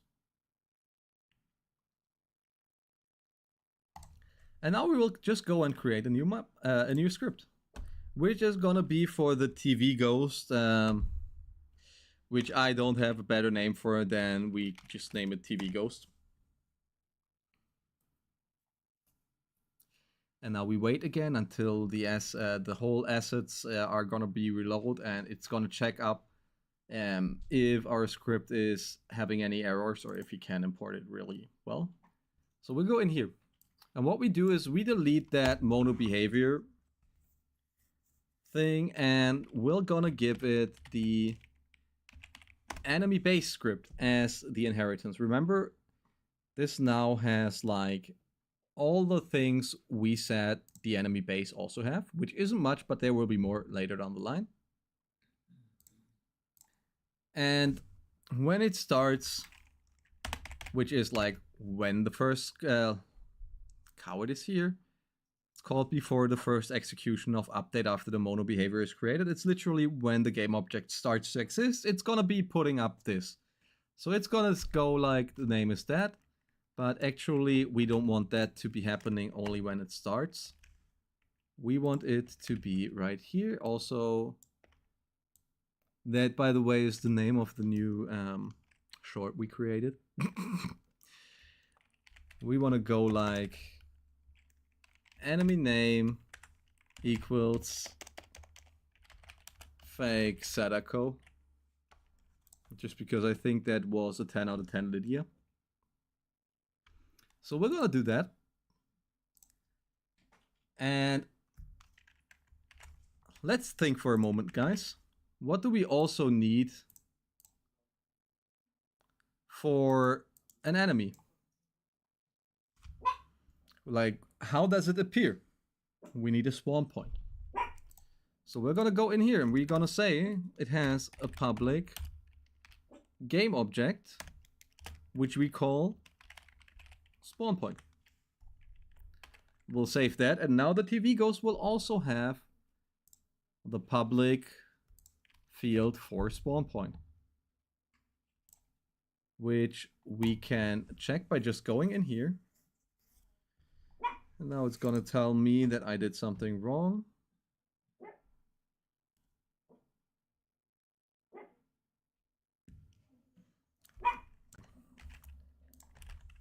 We're just gonna pull that down here for the time being to see if that resolves the error. It does. That is fine. So let's create a new empty. We'll name it fake Sadako, just so we have a reference. And we're just gonna throw the TV Ghost one in there. And you see now we can actually overwrite the name. Yeah, the doggo is not pleased. She is actually pissed. Okay. So what we see now here is we have a name field where we can enter fake Sadako again. Just to explain it to you guys. If we do it like this, the name will be fake Sadako for this object every time. And it will be changed to not capital F fake Sadako if we leave that in. So we're going to take that out. Press Control S for saving. And you will see nothing changes. That is because it's a public field that is on the enemy script, which is loaded into the TV Ghost script, so we can just name it. Also, we have a spawn point now, which we can give a game object. What we can also do is we can say it's a public transform spawn point, which is in that case of a spawner a lot better. Usually, if you pick the capitalized one, I think. Wait a second to see if I was correct. Yep. Don't mistake transform with the uncapitalized T for capitalized T transform. It's two different things. The capitalized ones is a point on the coordinate system on the X, Y, and Z axis, while the small transform is the act of transforming an item's position on the X, Y, Z axis. I'm going to tell you right now, whenever we need transform, I will fuck it up the first time. We will get the error and then we fix it. So now we have a transform. How can we use that? For example, we can just create a 2D object, a 3D object, sorry, which is going to be a cube, because a cube is a very good placeholder, I would say, for literally any type of screen, right? Because like usually screens are square. We can just pull in the cube now and it gets the coordinates for it. So we can say the ghost should be spawning from there. That is great, right? I think so as well. So let's go back into our fake Sadako here. And let's give her a body so we can actually see stuff. Which we're going to use. She is going to be a cylinder. Let's go to her. It's the scary TV cylinder, and to make her even more threatening, the cylinder is gonna be in a different color if it allows us to. Because it could also be that...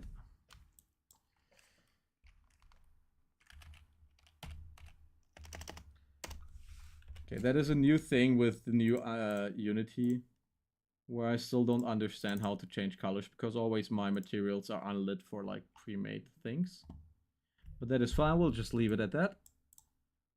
So now we have our first draft of a nice little TV Ghost prefab, right? But what happens now if we would delete any of those on accident? They will be gone, right? So that's why we're gonna go back to our assets. We already have the prefab folder, and what you want to do is you're just gonna take them from the hierarchy and pull them down in here. We're also gonna make a new folder. We're gonna name one enemies and put fake Sadako in there. We're gonna name one player in case there is more prefabs that belong to the player that we need to put in there. We're gonna create another one. We're just gonna call items, because we definitely will have items later down the line. And then there's also gonna be one for like the PC slash PC and screens, because we need those. So this should be enough to get us through creating the complete first MVP draft for the whole thing. Oh, thank you. We'll drink.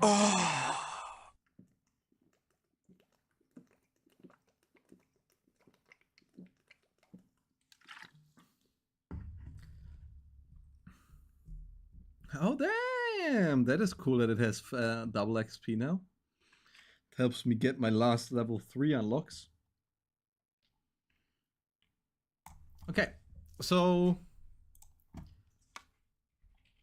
thinking about how we now have a player and a first draft of a monster.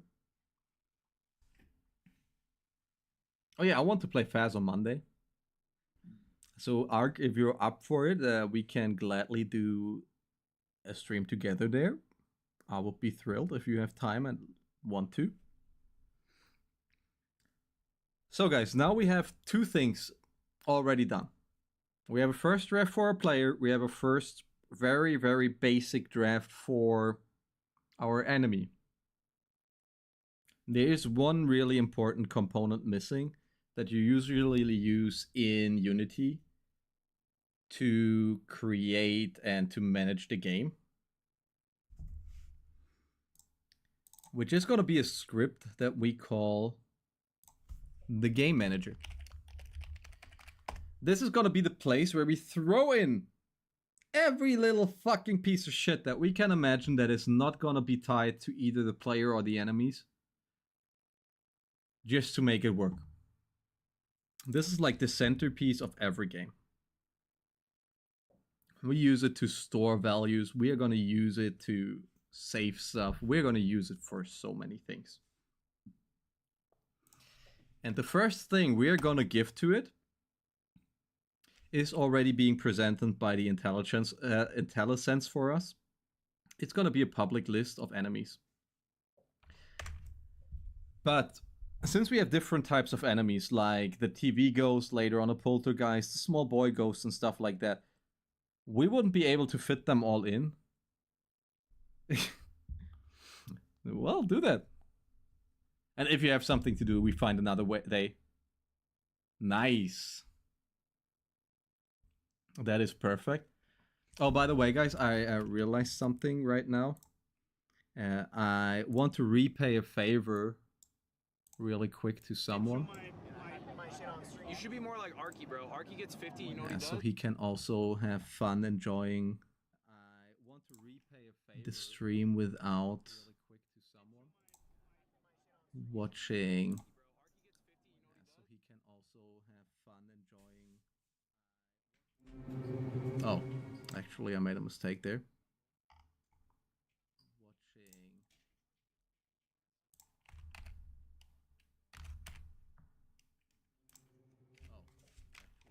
Ignored that one.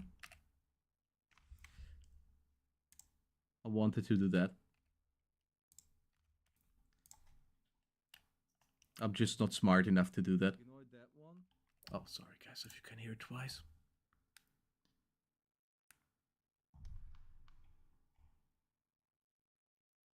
Yeah, there we go, it worked.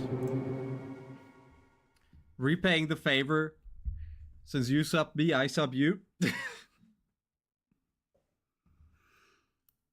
Okay, guys, so now that we have a list of enemies, we can create our game manager. I know I didn't have to do that, but I thought it was a nice thing to do. So you're welcome. That is fine. I mean, you got your punishment already. You needed to listen to me 1 hour going about game design bullshit. Okay, so we're gonna create an empty again. And if you see a pattern by now, it is usually a good idea to start creating empties back to back to back to back. Just to have full control of the hierarchy and how stuff works in there. I'm glad you enjoyed that. I'm very happy. Because I enjoy going on about stuff like that in painful details. So we're gonna make a game manager now. We'll just call it game manager as well. And we're gonna attach the game manager script to it. By now we know how that works. And you see that we didn't save. Do that. They are on there a lot, and I think you will have a lot of fun trying game dev.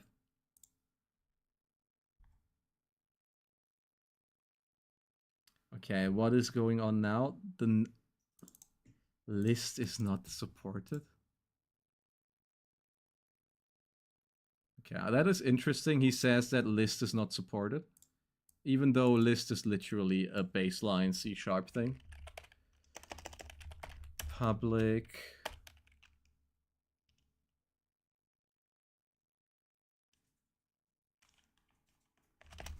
Okay, give me a second, guys. Oh yeah, because it's... I think it's this, actually. I always forget when we are not in C# that we need to do like a game object array. There we go. So, just to explain you guys, in base C# you have lists, arrays, and stuff like that, which are literally... An array is a list that has a finite size. A list is something you can put in and put out stuff without problems.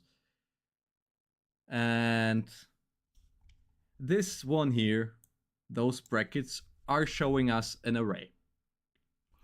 And it's not just any type of array, it's a Unity specific array for game objects that we called enemies. So we can literally put any game object in there. There we go. It is not type safe.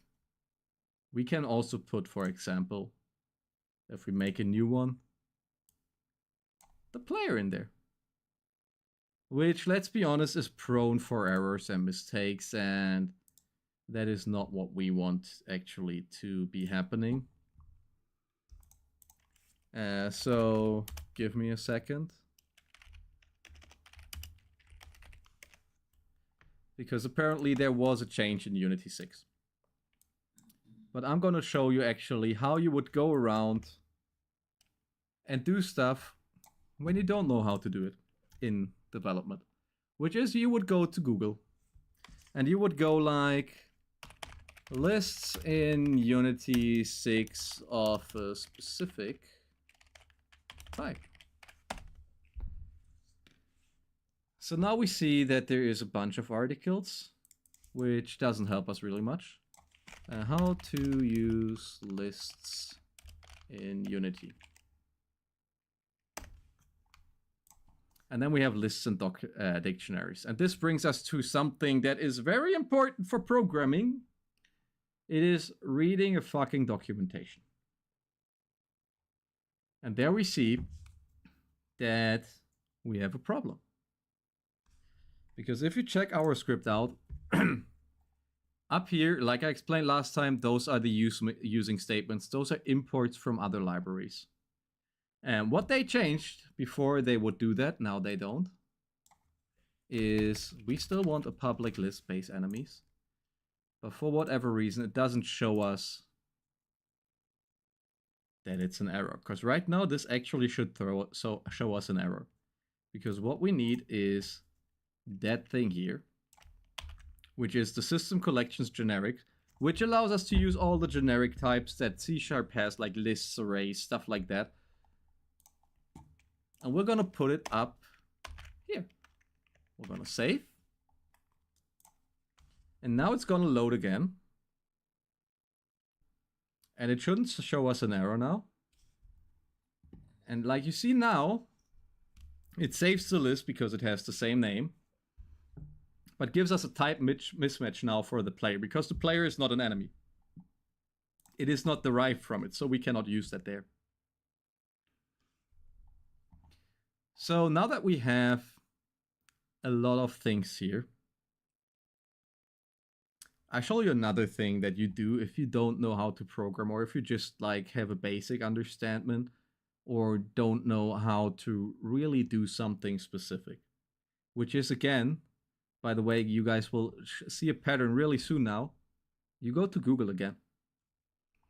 And now that we have our list here, which, by the way, if you want to learn Unity, learn.unity.com, a great resource to learning in general. They also have like tutorial projects you can download to learn stuff and see how stuff works. It's really great. So we're gonna go and how to write a spawner script in Unity. And then you will see like a shit ton of things that you can use. Like from YouTube tutorials to Unity discussions to the Unity Learn thing again, to Medium, which, by the way, a great site if you want to learn anything about programming.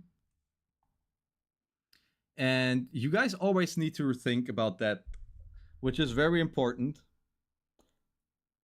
If you are programming, and if you are starting out on programming, and even if you are working in the field for like multiple years, you will have to deal a shit ton of times with imposter syndrome. Leave that behind. Just because you need to Google bullshit, or like the easiest thing ever, doesn't mean you're bad. It means you're smart enough to check if it's actually right before sinking hours of time into it. So since we were talking about Unity Learn already before, let's go to Unity Learn and we'll see like a nice little thing explaining us how to make everything, which in that case I think is actually very in detail about a specific topic instead of just giving you like, oh, that is a spawner. That is actually weirdly specific about loot. So sometimes you actually need to go through a bunch of stuff to find the answer you're looking for, which also the Unity discussions forum. There's a lot of things there. But we're going to freestyle it just because. So we're going to make a method which is called spawn enemy. And if you see right there, we basically have most of the script done already. Let's go through that one.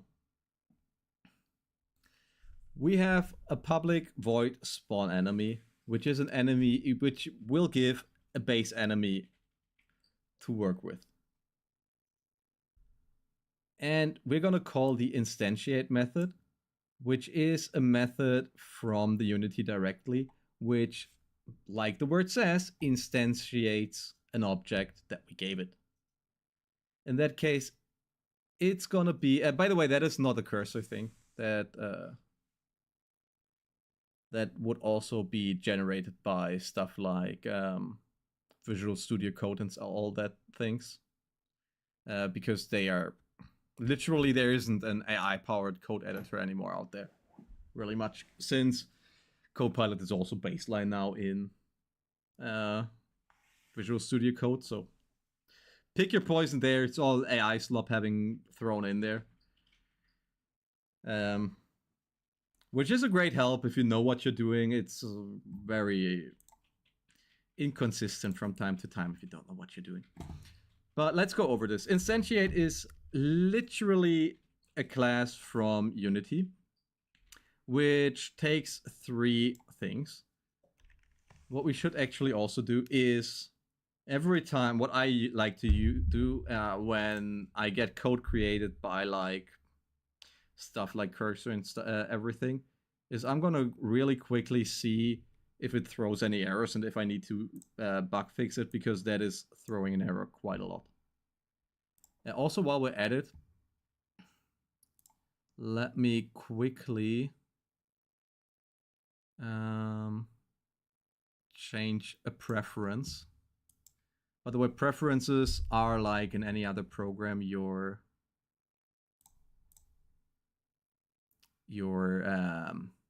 settings. And what I actually wanted to do is go into the IDE settings, which are moved by external tools here. So let's quickly switch to Visual Studio Code and save that, just so I can show you guys like how it looks differently on VS Code and on Yes, I Trust You Author, it's me. Just so you guys know that there's different tools you can use. Also install the Unity thing. This is what Visual Studio Code looks like. It's the most classic of classic IDEs for doing stuff. It has an extensive library of add-ons you can download and use, which makes it really good. Don't get me wrong. And it also has like this hierarchy over here where we can literally go into every code without needing to do like open the folder and the repository and everything like that. Since this is like, it's not as great, but it's doable. So the important difference, which I think I like so much more about Visual Studio Code, is usually when you do something that is wrong. But I guess that is now a part of the Unity thing. It doesn't show you anymore. Okay, so we learned something new. Unity 6, apparently it doesn't use anything fun anymore. And by the way, if you're wondering what that was, it is literally just an update that was pulled from another repository. But we're going to close that down. We're going to use cursor. We're also going to quickly set the preferences back to cursor because I just like that more on a private level. Okay, what we can do is we can delete those 2 from the scene, because you want the scene to be as clean as you can, right? We're gonna rename the cube real quick to TV.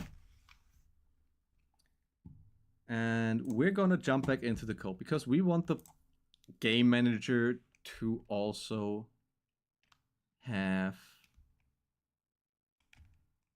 actually nothing anymore. We want him to have a player.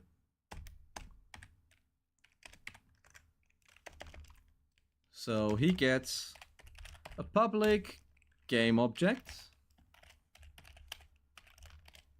player. It is so that we can now bind the player prefab once it's done loading. You will need to be prepared for a bunch of loading every time you do stuff, and especially if you do it slowly to explain stuff. And we're gonna drag our player prefab in there. So now the player is actually an object inside the game manager. And we can call for this right now to instantiate player, player transform, player rotation, which now gives us obviously something, which is we need a private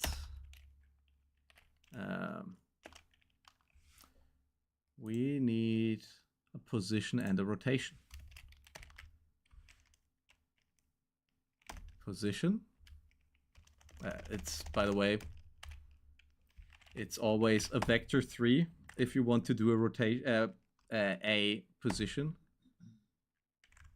And it's a quaternion, apparently. It's a new thing. If you want player rotation in there.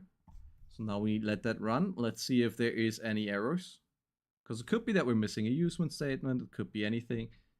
But it's fine now. Okay. So we're also adding to the game manager our fake Sadako prefab. That is because if we delete it for whatever reason in the game, like we're killing her, she gets deleted, it's fine. We have the prefab, which is always linking back down to the thing that is not even there yet, because it's just like a storage of how the enemy should be. Which also leads us to, we're gonna need a method to what happens if the ghost is defeated, right? So we need something like a public void destroy enemy. Which can happen, like...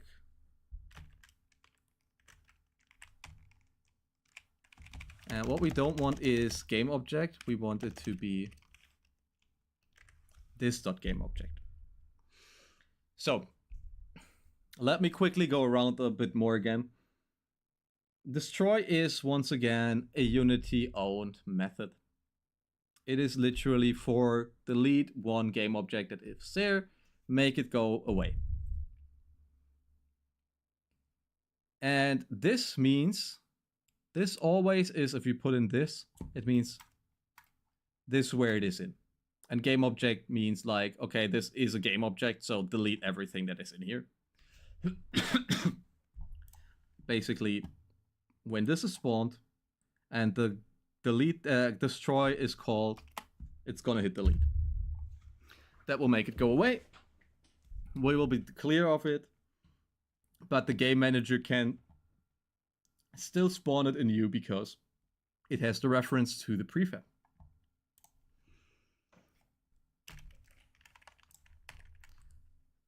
So we have that.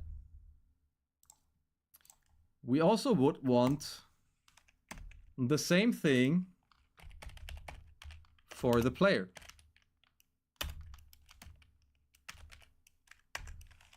Because what happens if the player dies? We need to destroy the game object. We could also, we will put that in for now, make a public bool because we want to play around with that. Is player alive true? If we call the destroy object, we set the player to false. That is what you could think. But it's actually not helpful. Because in the moment you destroy the player, this also is gone away. So later on we need to think about a way, when the player is dead, how we trigger in game over scene. Which we can do fairly simple. We're gonna make a public void game over. And for now it just gives out a game over. Nothing more, nothing less. But we can go and say like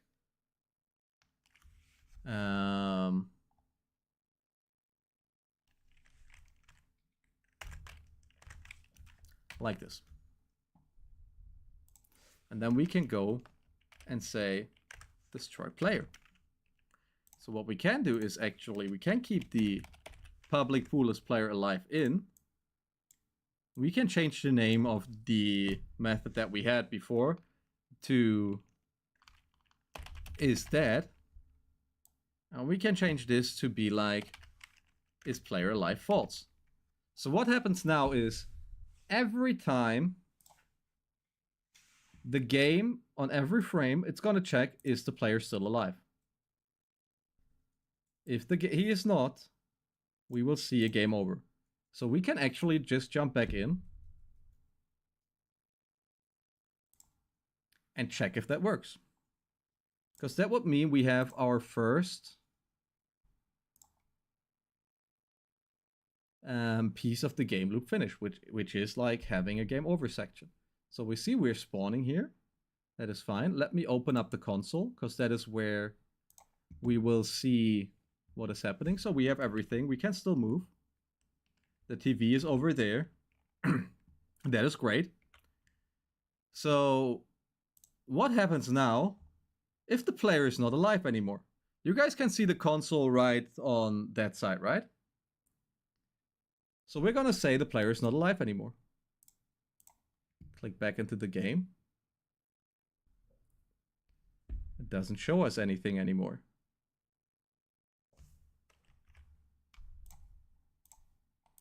But it did like a million. There are 2 audio listeners in the scene. Please ensure there is exactly 1. That is because the main camera has 1. We can basically delete the main camera. That doesn't matter. So the question now is, why did it not show us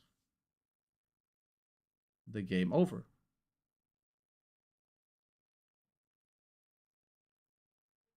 That is a really funny thing, because we went over get player component. What we can do is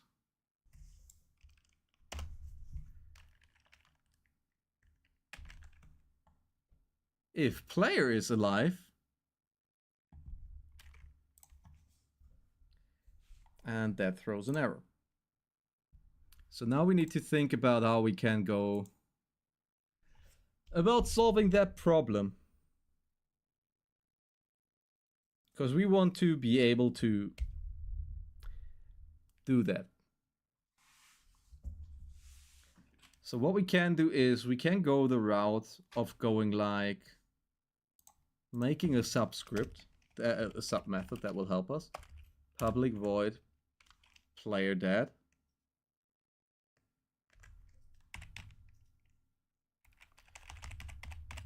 Then we could go like this dot. Isn't there? There is a method, and we just go again. So you guys see the thing. Find a component, a game object. In a scene, in script, in Unity.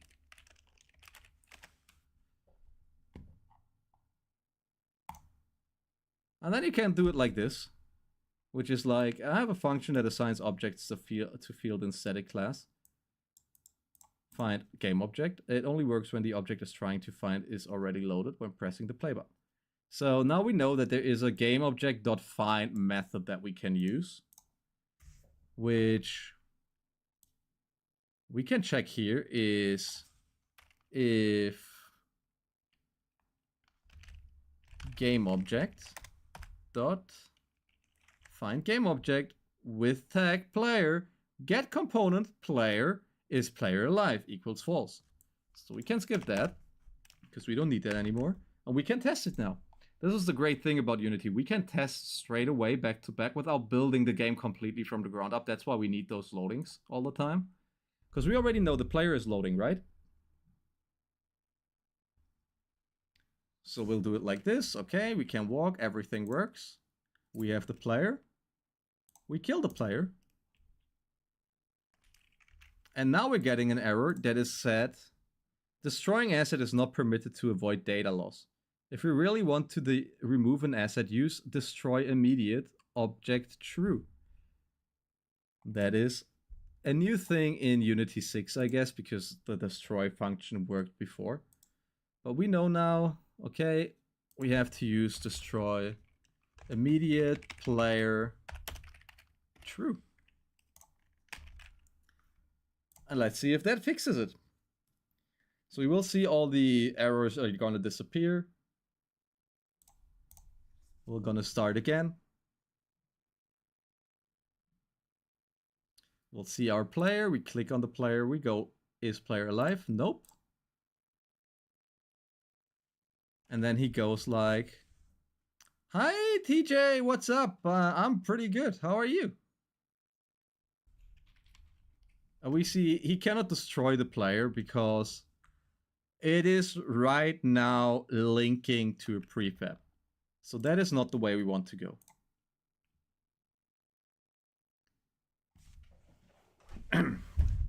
So there is a multitude of things we can do. So for one, we can skip all this.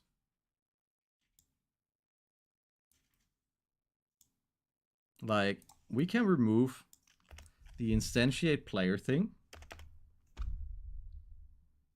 We can remove all this, and we just go again like player get component is player alive.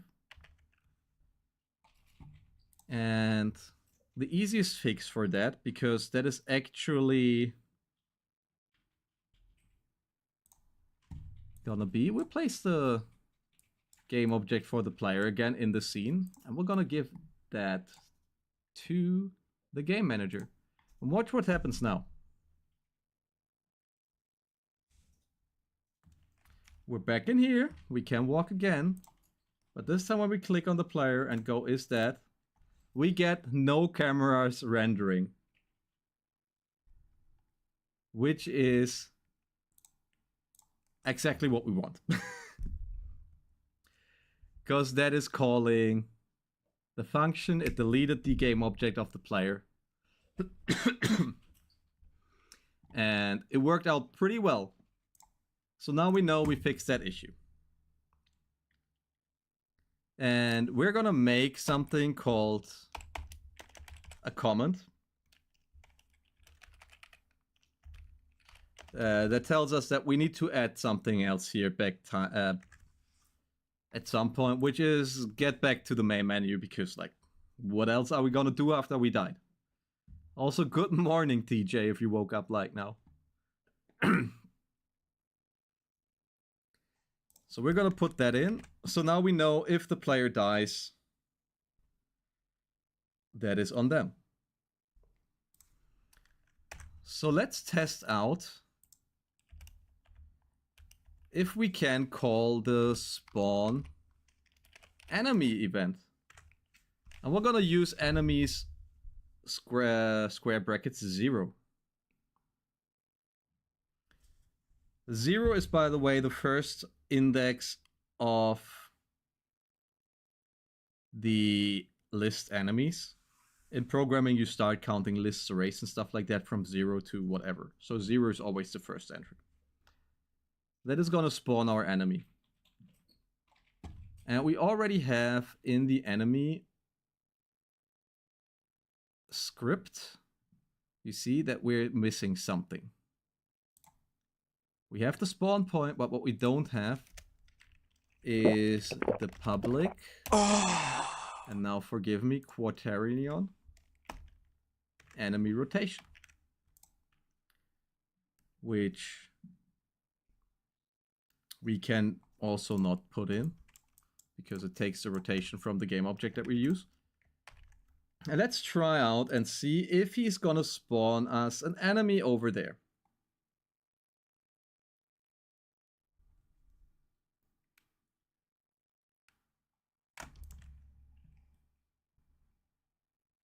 Also, yeah, I will drink, sorry.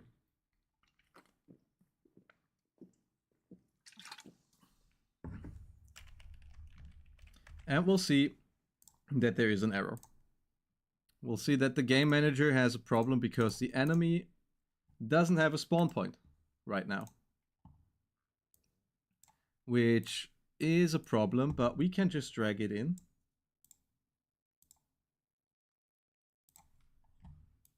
Or can we not? The TV goes in there. We're gonna delete that one. Yes. We're gonna use the updated one down here. And you see now that we cannot put a transform in there.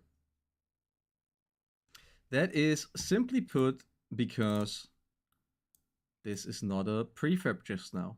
Now it's a prefab. So we go back and you see there.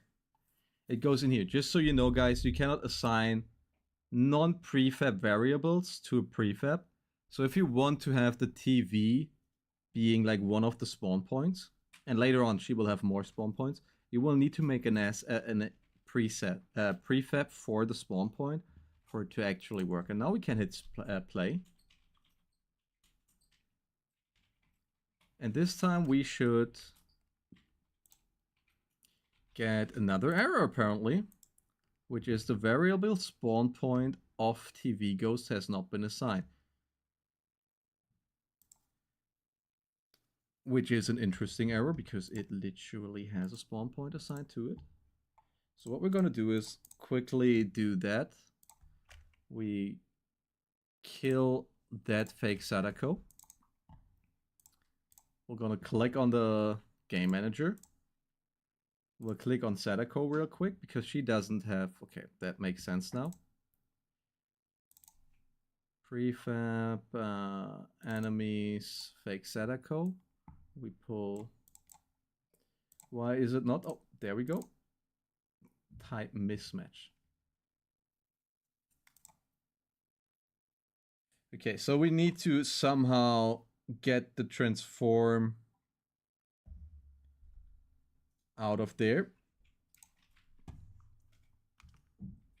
I didn't do much games, like I'm programming stuff for like, I don't even know, over 7 years now, I think. I work in the industry for now roughly 2 years. And I created small games here and there, nothing that is like on this scale and level. But I thought it was a fun thing to get more into it. And also to show people that it's actually not that hard to make like a game or get into coding and programming. Because a lot of that is literally just understanding one basic principle and then like learning step by step whenever you need to do something. So that's why I pretty much jumped into something that I'm not very comfortable with doing, like in general, like doing the whole, okay, how do we spawn things? How do we make rotations and stuff like that? So I can show people that it's like, you can just go and start. Like, there's nothing holding you back except yourself.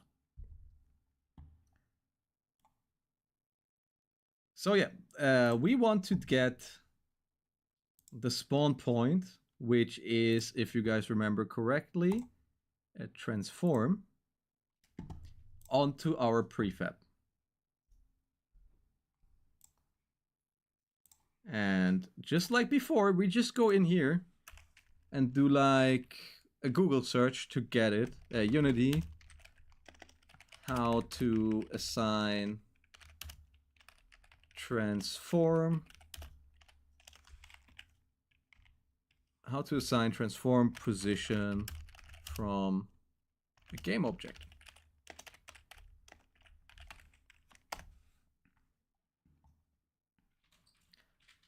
Oh, no worries. It's like there is a learning curve to it.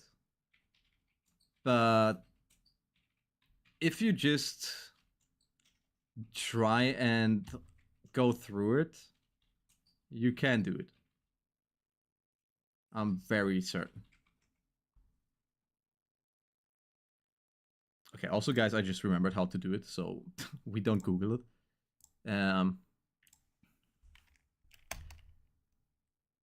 We need another thing in the enemy base, which is public game object, not player, but spawn point. Spawner. Actually, let's be... I'm gonna admit it, guys, I'm usually not the guy that does like really good coding things, but like coding conventions. But we're gonna name everything so it's understandable later on. So we have a game object spawn point and a spawn point transform. So what we can do now is we have our fake Sadako here. We pull her up and delete that prefab really quick again. And we're gonna go to the screen. And I don't know what he's crying about now.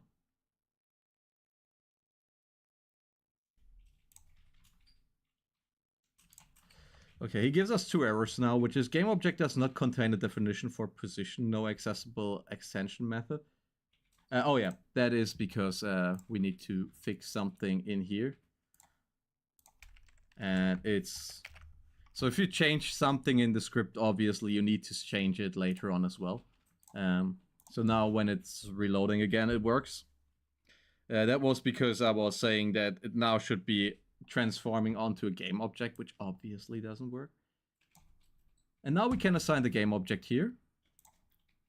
We can go back to the prefabs, the enemies, and put fake Sadako down here, which ignores the game object again. We just click on TV here. Why does it say type mismatch now? That is an interesting one, not gonna lie. Assets, TV.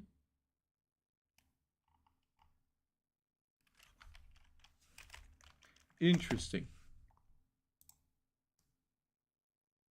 Because usually that is how it's supposed to work.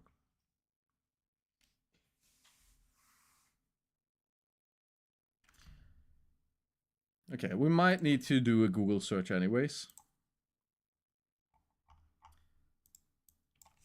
Add game object to prefab Unity. So we're gonna check that. How can I attach a game object placed on the scene to a prefab? Prefab has a script and I want to set a game object placed on the scene as the default value of this script. There's a simple declaration, var object transform. Does anybody know it's possible?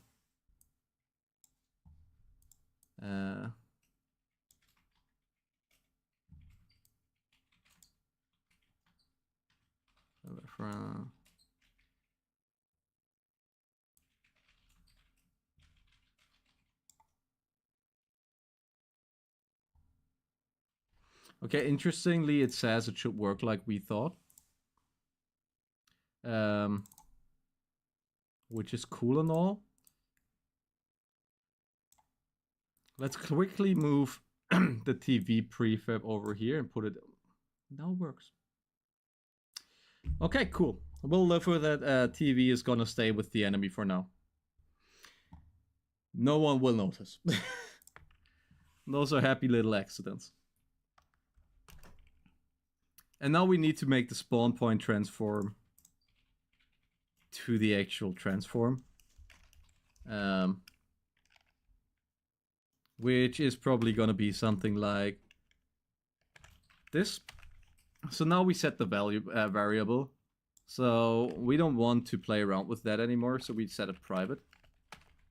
And we're gonna check real quick in Unity.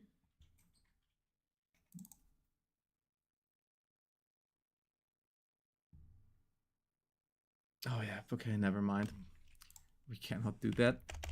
It needs to be public, otherwise we cannot spawn the enemy on there.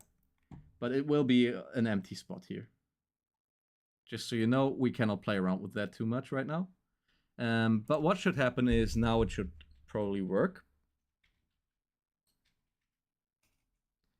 Null reference object is not set to an instant of an object game.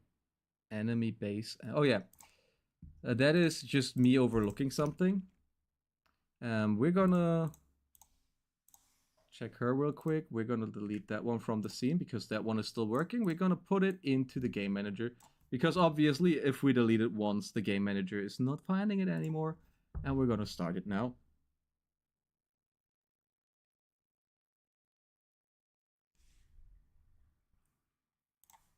Okay, and now we know that the variable spawn point transform of Ghost has not been assigned, which is a problem, but that could also be because we need to do it like equals spawn point dot transform,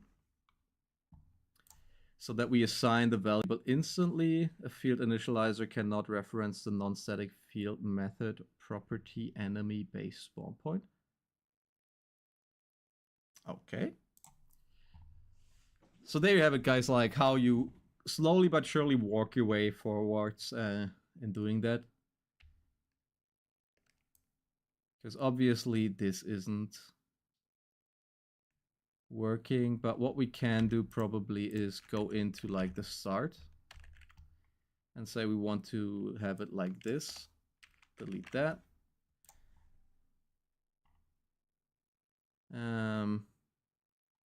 Top level. Okay, that is not the answer, guys. So now we have to think about how we get this assigned so that it actually works.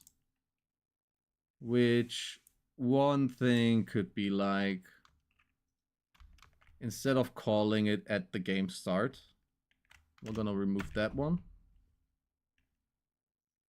And we're gonna say on update, if input get key code space, we want to spawn an enemy.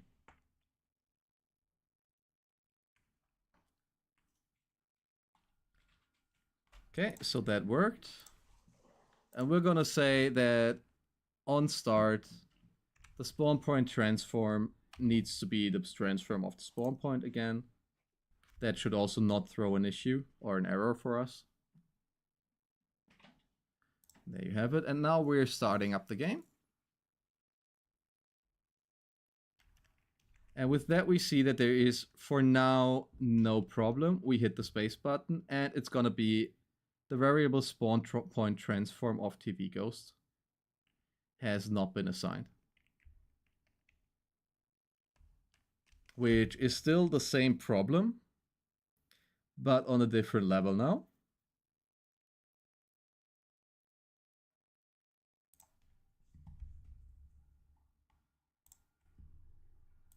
So if we place that, if we remove that one and just place that one, it's still going there.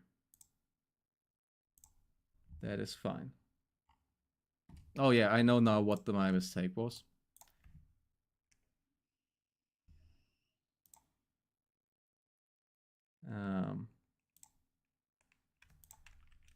TV. We can just drag it over here and put the transformer. I'm such a dumbass, guys. So what you can do, you can also drag a prefab into a...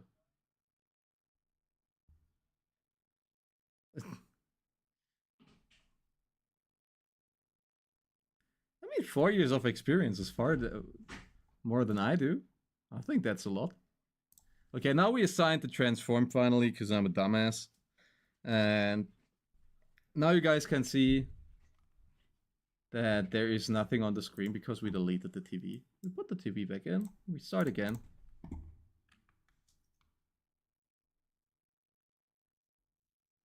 And now you see we have the TV over there. And if we hit space, you see now we have spawned our enemy, which is great. They are also super far away for whatever reason, so we're just gonna place the player prefab really quickly a lot closer to them.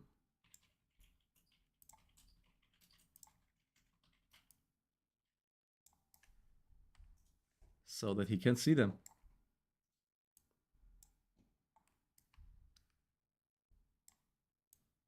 Yeah, I also dumped out on on the transform there. I don't know what happened there with my brain. Okay, so you guys see, we hit the space button, boom, enemy spawns. We hit the space button again, we have like 1 million of those fake Sadako clones now on the side here. Obviously, we only want one to spawn. That is another thing. Okay, so in order for us to not have multiple enemies spawn, we can do stuff. Which is write scripts.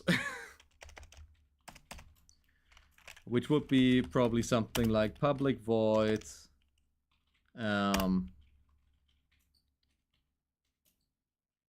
Actually, no, we don't write an extra thing for that. We're gonna check on the spawn enemies. Which is gonna be a simple... Oh yeah, IT certifications are really great. I think everywhere, actually. It's not a US only thing, I would say.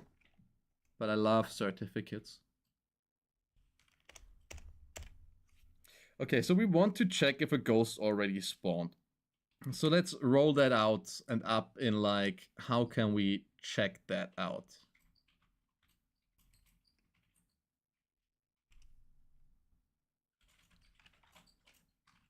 Which would be like a check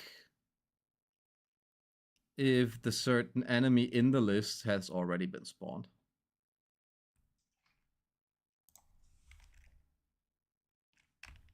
Which my brain leaves me just now after dumbing out on the transform, but that is fine.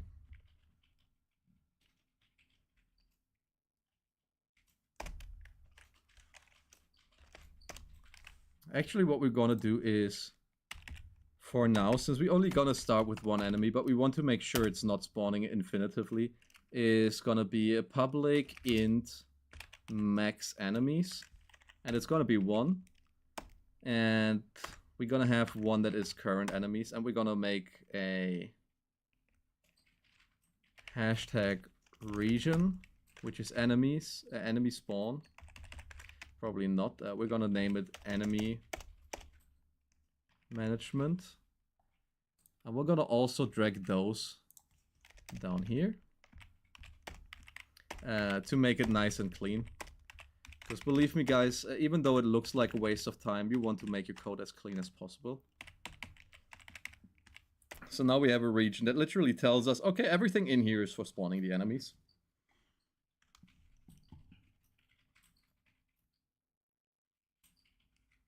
There probably is a shortcut. But I like to do it by hand so I remember where I put stuff. Also, what you can do then is literally you can fold up regions to make them smaller, to make the code more readable, which I think is nice. So what we literally do is we put in a check, which is if current enemies is smaller than max enemies,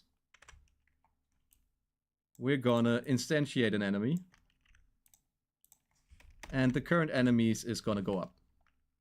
And if it's not smaller than the max enemies, it's gonna do nothing. So let's check that out so we don't have, in the end, a bug where like a million ghosts spawn back to back to back.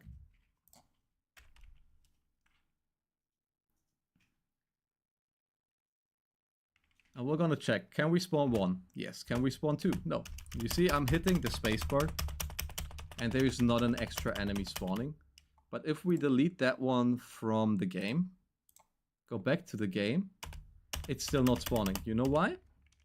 Because it didn't get removed. So what we also need to do, obviously, is say when an enemy is destroyed, which we don't have yet. So we're gonna do enemy dead. So that's gonna be current enemies minus minus. We'll just keep that in for now. Because we need to do a lot more checks, but we don't have enemies killing yet. And so fine as it is. So we have just a reference for it here. And we're gonna remove this one for a second and put that down here so we can clean up the code again. Game over. Debug log game over. So we can region that off again into enemy management. Hashtag end region. So now we have like a lot of stuff that we can see. We named that game management. Yep. And we're gonna name that end region. This is nice. We're also gonna remove the player from this. And gonna name that like this. Perfect. We're also gonna remove those. Looks clean, right? Oh, Wolfie, how are you? Thanks for the raid. Thank you very much. We're gonna go through the stages of grief in programming. How was your stream?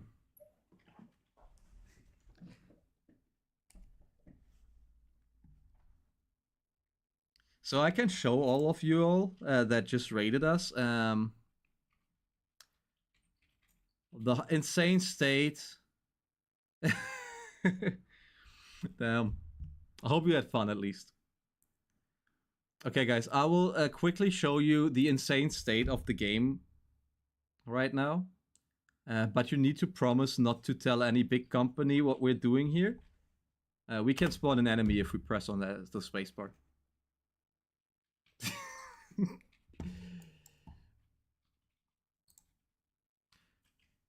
But also, we created a design document with the viewers last time. So this is actually a game we're working on in the next couple streams. I will also put in more hours when I have time in my free time when I'm not streaming and just show progress.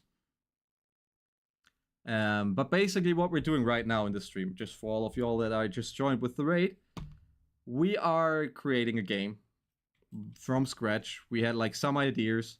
We're probably gonna do it like a little bit. It's gonna be like a mix of probably like something like Phasmo with like different ghosts and Reflect Studio games. Where you have to survive a certain amount of time against different ghosts that roam around from time to time. Yeah. That is gonna be fun. So let's go back and let's do some more setting up stuff actually after we went in and blindly did. Damn! Holy. I mean, that is pretty cool though, that they want to meet up. I was really happy when we met up with like a bunch of our online friends recently. But to be fair, we had like 3 months of time before. And they didn't just write, let's go.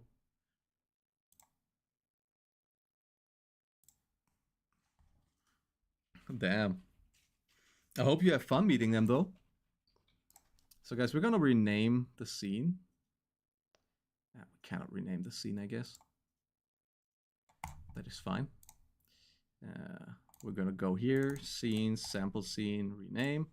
This is gonna be the game scene. And now we're gonna do something which I always enjoy because it's a lot easier and a lot less hassle and also really important. We're gonna create something which is gonna be a scene. We're gonna click scene and it's gonna be main menu. Okay, bye Wolfie, have fun. Thank you TJ, have fun running errands. And we're gonna make a main menu real quick to just check like loading and everything if it works correctly. So right now we have like this scene, which we're gonna quickly Control S so it saves. We'll drink. Thank you.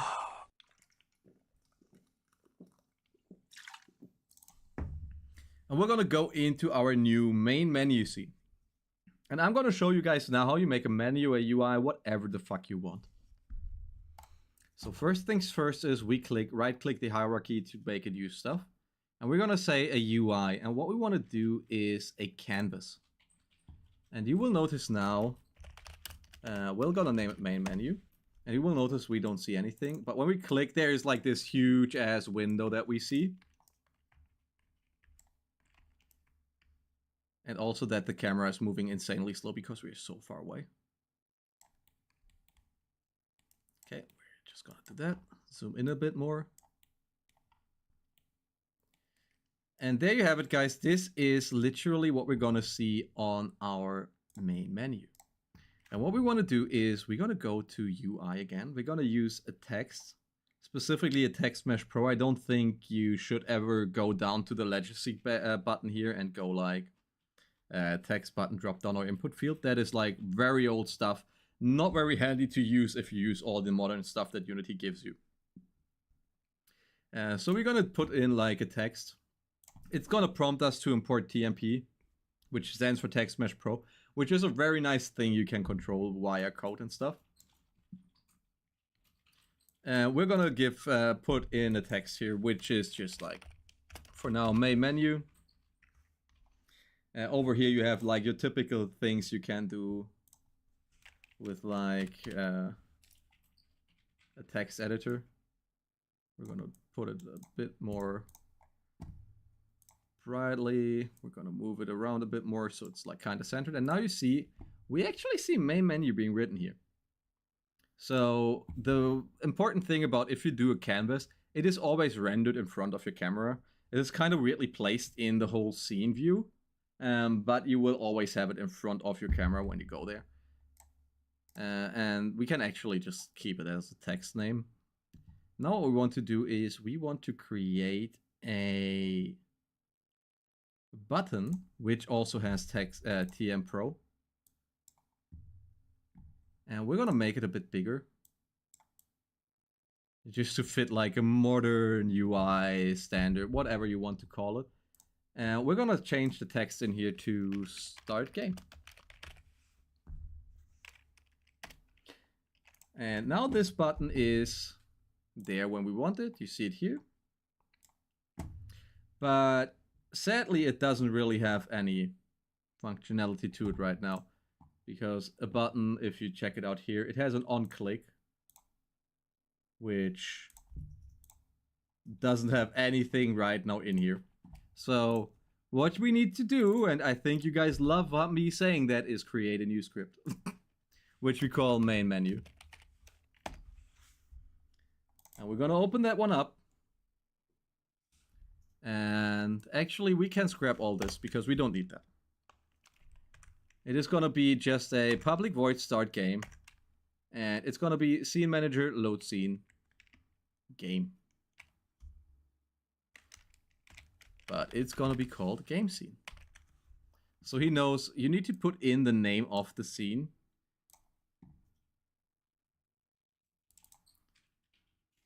Oh yeah, he also needs the scene manager.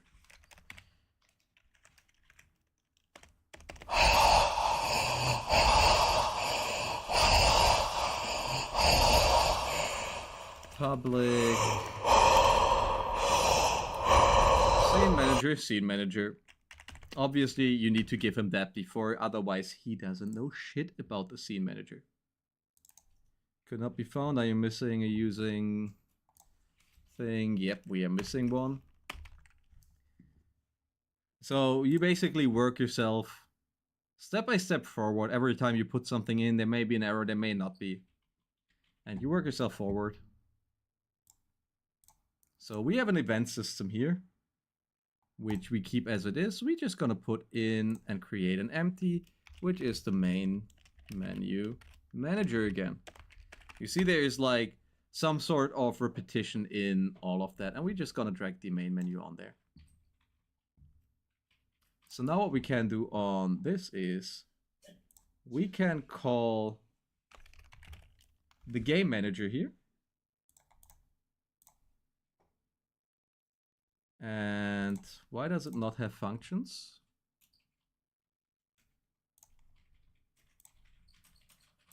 Off, monoscript, string name. Oh.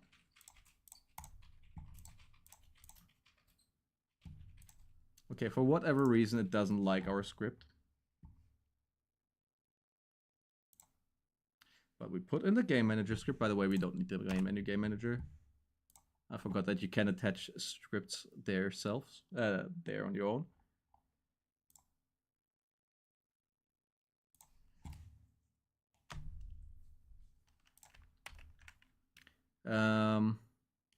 Okay, give me a moment, guys, because I need to pee and it makes it hard to think. I'll be right back.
Alright, guys. Yes, it's the old man bladder. Okay. By the way, I think I know what the issue was just looking at it right now. It was start game. Could be a name that he doesn't like really much. Nope, that wasn't the issue. Okay, so we're gonna do something that is also interesting to do. It's like we can go on this. We can Control L and cursor and start a chat and ask like, why can't I bind this to a button, to a TMP button in Unity? Question mark. And then the cursor AI will look it up and explain to us why it's wrong.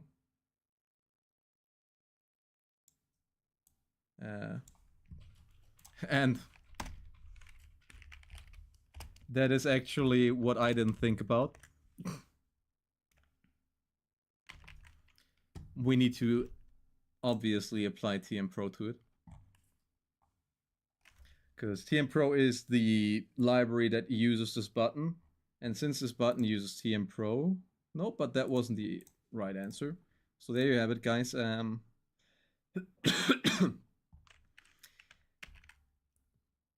AI is not really helping you that much. So we're gonna go back to our best friend, which is Google, and go like can't bind method to TM Pro button Unity.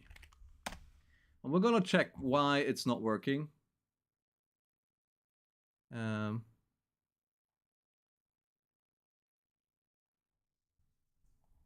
And see how it works. And it looks like this one from here is a good one. I'm working on a small game, and he is literally doing the same thing. Like, yeah, we're seeing something already. No, we have scene management in there, which is great. But we see he's working on the same thing. It looks like the button is referencing a script rather than a game object. Another comment said it does also, but try adding the script to an empty game object and use that in the button reference. Then it should appear as a function to run when the button is pressed.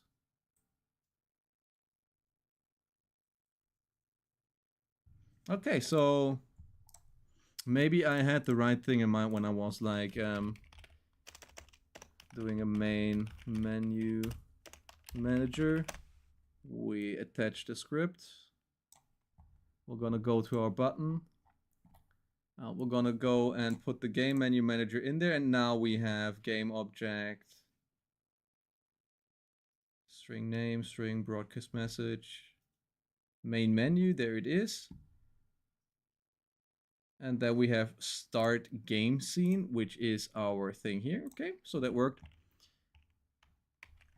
Now what we need to do is we need to tell the game, because when we press start right now, what will happen is probably we're going to be thrown... No, we're going to be thrown in the main menu. Okay, so we're going to click start game. And now we see that we can go out again, which is great. So we have made our first simple draft of the main menu, just so we have like something to go off about. We will also do another thing, which is we want people to be able to quit the game. So we're just gonna add this public void quit game application quit. That is literally just calling the application to stop working, which is gonna be that we're gonna let it compile again. We're gonna rename that button to start game, and we're gonna create a new button. What we're actually gonna do is we're gonna Control-C, Control-V, and rename it to quit game. Because if we do it like that, what we already have is a second button that is the exact same size, so everything looks intentional. We're gonna change that and go quit game. We're gonna go in here. We're gonna scroll down. It's gonna have the main menu still, and we're gonna go main menu, quit game, save the whole scene, hit start, and we'll check if we did it correctly. It should just, when we click quit game, it should instantly stop the play.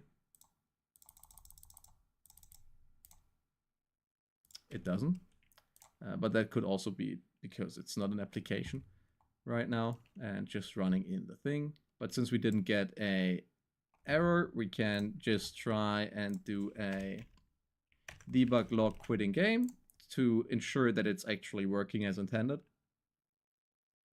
Because application quit could also be just when it's built. That's usually something I don't test because Alt F4 exists when I do games. But we click that and the console says quitting game. This is great. And now we can have like a semi-functional complete main menu for now, which works fine. We will probably add like pictures and stuff later.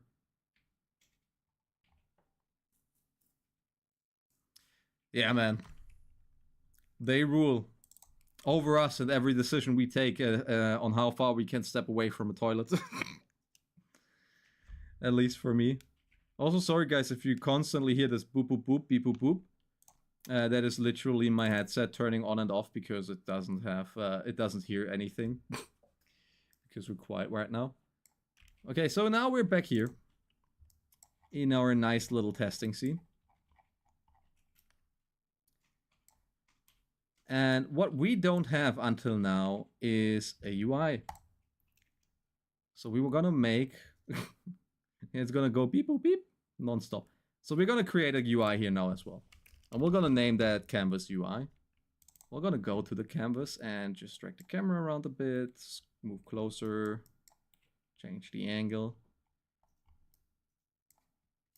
Because what we want to have is, we definitely need a text that is gonna show us the time, right? Because we want the player to survive from 1 till 6 AM.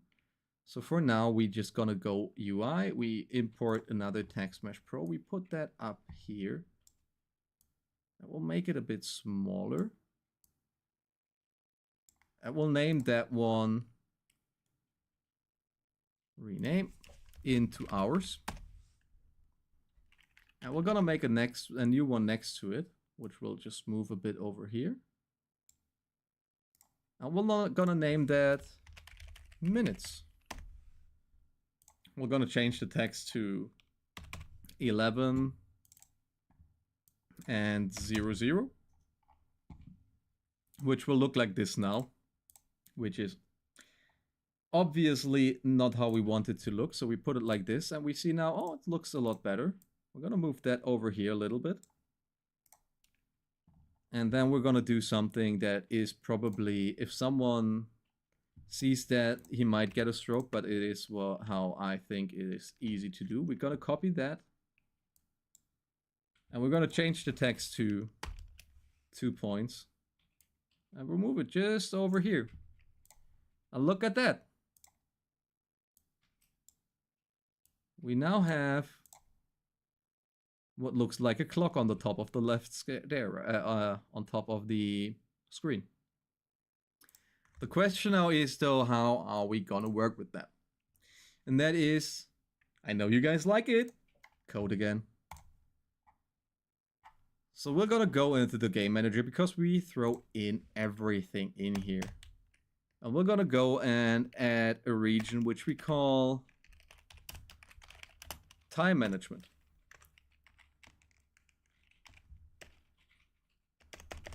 And just before we forget it, we also gonna import the UI and the TM Pro. So we can call everything that we want. So we have, for one, we have the hour text. For another, we have the minute text. We don't have a second text.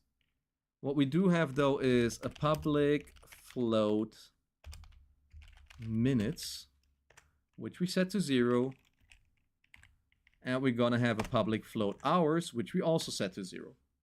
We're gonna make a conversion on the hours, so it works out like we want it to be. And we're gonna make a win condition now, which is okay. Yeah, for also update game time minutes plus plus. That is also nice. So what this does is it updates our minutes every time, like it gets 1 minute, and once the minutes reach 60, it's gonna instantly go hours plus plus. What we also want to do is minutes go like this. And also we want to have that made to a string, just so we have it nice and clean. Also, we don't need that one, that is over. So what we have now is a time updater for our timer, which goes without say, just updates the minutes, increases them by 1. Once we hit 60 for a full hour, it's gonna roll over the hour. So what we also need is a public void win game, which is gonna debug log for now to game 1. And what we're gonna do is we're gonna check in the update method if hours are bigger or equal. That is just a safety method in case there's any rollover or anything going crazy. As long as it's over that amount, it's gonna be counting as a win. And let's say the game takes 6 hours to win. So if we hit that time, like that the game was played for 6 hours, it's gonna call the win game function. Pretty simple, pretty easy. And what we're gonna need to do now is we have those two references, which are Text Mesh Pro GUIs. Those are fields that we can fill in our game manager now. So we're gonna let it load, let it rework. We're gonna rename that really quick to punctation. And we're gonna click on the game manager, which we see has 2 new fields now where we put in hour text on hours and minute text on minutes. The only problem now is we need to convert the hours somehow. Because let me show you what happens if we hit play. The clock will go 0, 0.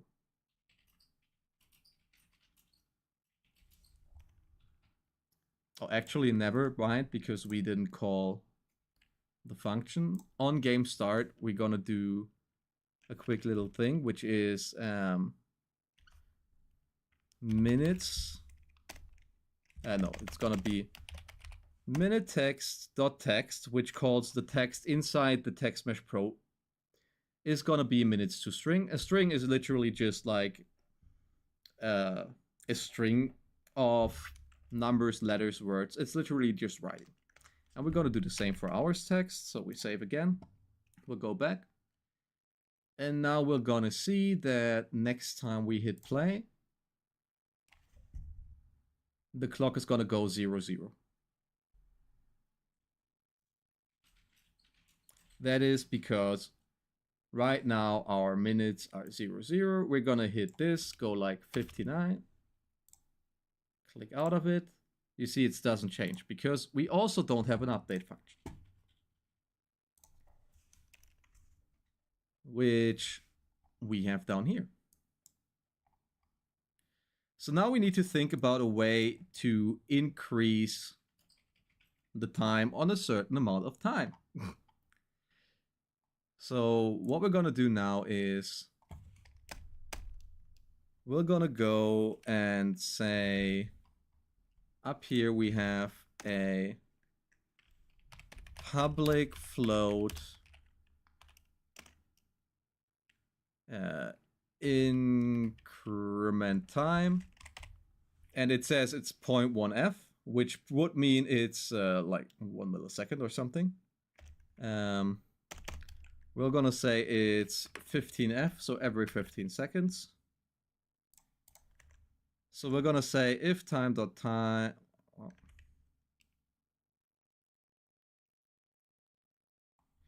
That doesn't make a lot of sense. Okay, so what we're gonna do again is we're gonna go here. We're gonna check how to call a function on a set timer Unity. And then we're gonna see like a Unity discussion instantly. And it's gonna go like a coroutine, which I think is far too much for that.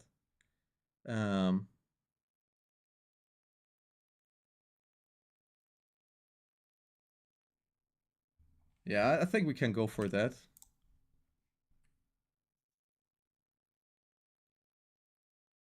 So it's gonna load again, give it a few moments. Let's check if we can call wait for seconds, increment time.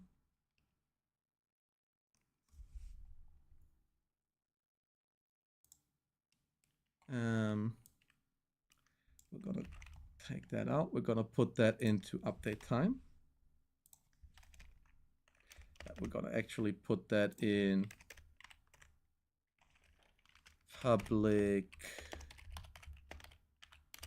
void increment time.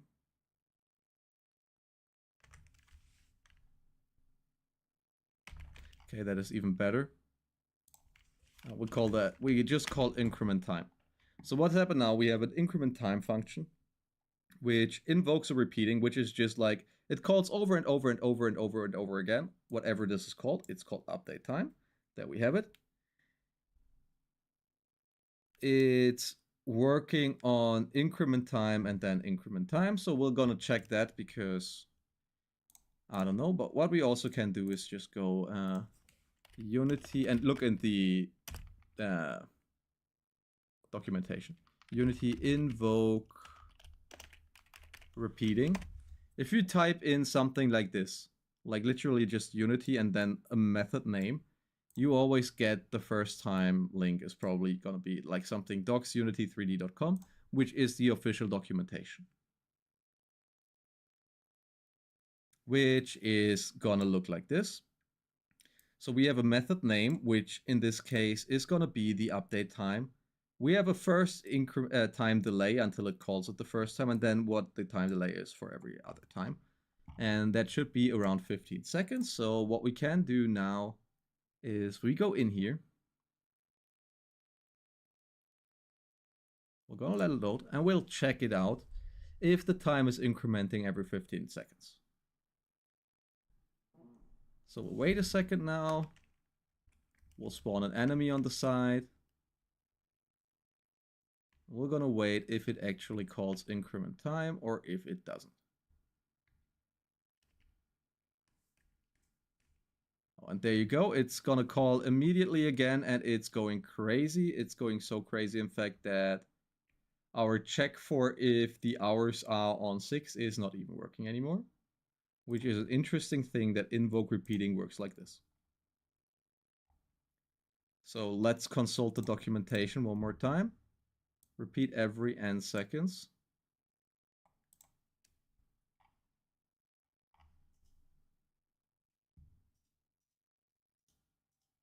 So it should repeat it every 15 seconds. I have no idea why it's going crazy like this. Because it literally goes like invoke repeating, update time.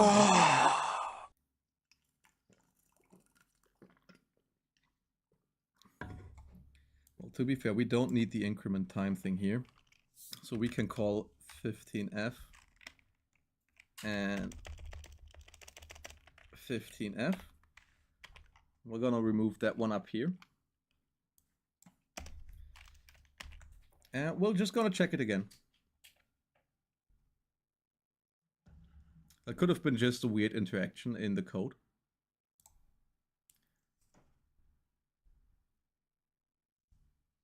So let's see if it now is working as we intended. Or if it's gonna go crazy again, because I think it's hilarious that it goes crazy again.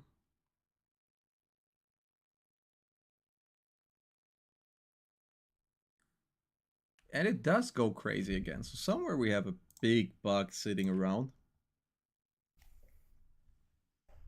which we need to figure out where.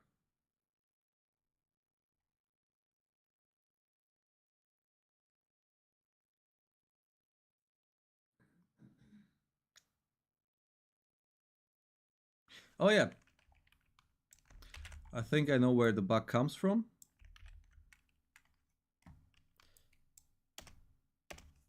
Either it is this and... Oh, actually, we also don't want to put it in here. We want to put it in here. I think that should solve the bug. Because right now we literally started the method every time a frame rolled over. So literally you need to imagine like every frame that we generated, this method started once. So the time actually increased and increased and increased like crazy. So now it should work actually. Let's wait a second and see.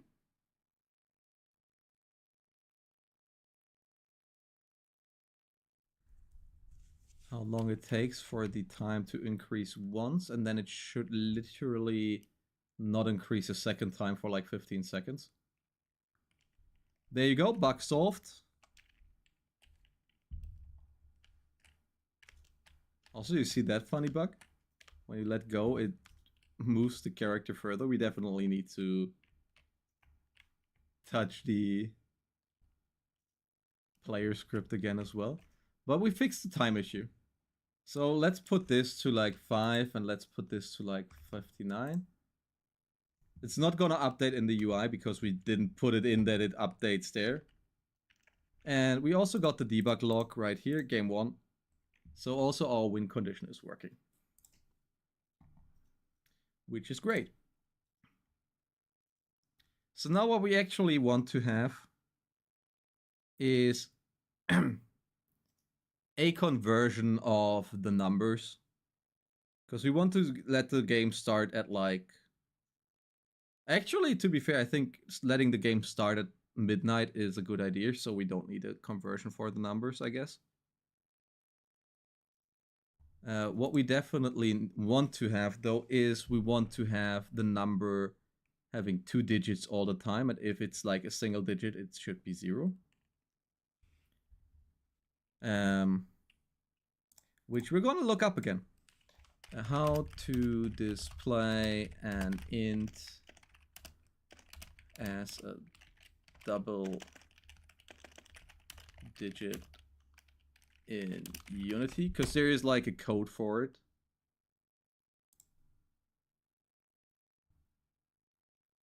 And it looks like this. So we're gonna go back here, we're gonna put that in and that in. Click save, and now we should see that it's gonna say... Oh damn, sorry man, didn't think it was that low. Let me see. I'm probably just sitting too far away from it. I think it should be better now, right guys? I was just like lying back really in my chair at this point. Well, thank you for pointing it out. Okay, let's hit play again, and now we should see that the timer is gonna show double digits. It is not. Oh yeah, it is obviously not. It would fix itself the moment the first rollover goes, but obviously now it does after we put it in the start.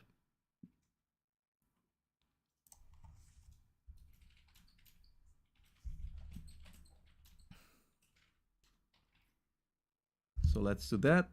The camera spins around like crazy, and now you see we have double digit. It looks like a normal number from a digital clock now. And so we have that done.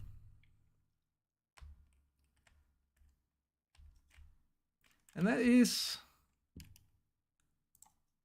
actually a lot we did today. Not gonna lie. So right now we made a UI. We're gonna also put the UI into its own prefab folder, which we call UI. Just in case we on accident deleted, we at least have like a save point again. I mean, we're also using version control, which lets us get the version back, but it's safer if we do it like that. So, we literally have built a complete game loop. In code at least, so that we have like something that tells us the game has ended, something that tells us that the game has won. We have the complete time already working now.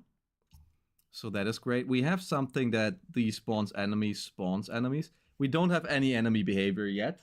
And we don't have the core gameplay of looking into the laptop, which we don't have yet. But we will set that up. But it's not going to be today because it's been 3 hours actually, and we pulled through that one fairly concentrated. You had me yapping about game design in the first place. We built actually quite a lot for our MVP. Let's just look at the design document. What we have right now, we have the test map, which is literally just a plane. We have the controls for the players. We have the movement at least. We're still missing hiding and turning. What we have is a spawn logic. We still need the despawn logic, but for that we also need the chase logic and pathing logic, because otherwise he cannot go to the despawn point. What we have is we have a start and finish. We have a clock timer that works for the in-game time perfectly. We have a game over state. We have a minimal UI that shows us the time. We did already do the menu screen, and we are missing those two. So if you see like that, we have ticked off a lot of stuff today from our list for an MVP, which I'm really happy with. I think next week, whenever we're gonna do the dev stream, it's probably Thursday this time. I will keep to my schedule for now. We're gonna be doing probably and going into the whole screen thing and camera thing, which is like in Observation Duty, where you can go to a PC, you can click on it, you get put into that, and you can look around on different cams, which is gonna be awesome. We will also make it so that the different effects are there the next time. But yeah, that's it gonna be for today, guys. I hope you enjoyed the stream. I certainly did.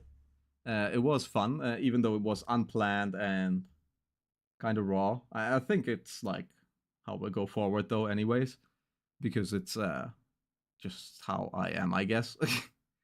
So thank you all for watching. Love you all, and see you all next time, which is probably gonna be on Monday. And let's see if we can rate someone today.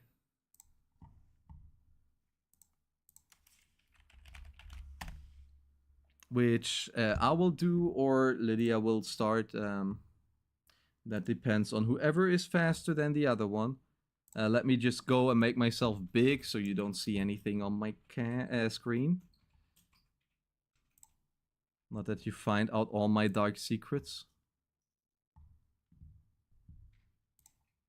And let's go and look if we can rate someone. Okay, you don't have anyone in mind, Lydia, then we're gonna just look around. If someone is online. Damn, actually no one online that we know right now. Then let's look.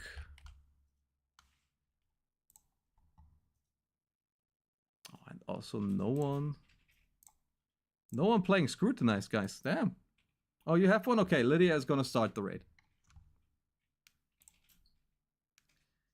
And I'll promise you that's the last time tonight you hear beep boop boop, beep boop boop.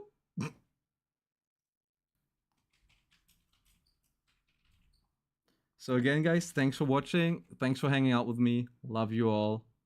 We'll be raiding fast. Nice. Let's go.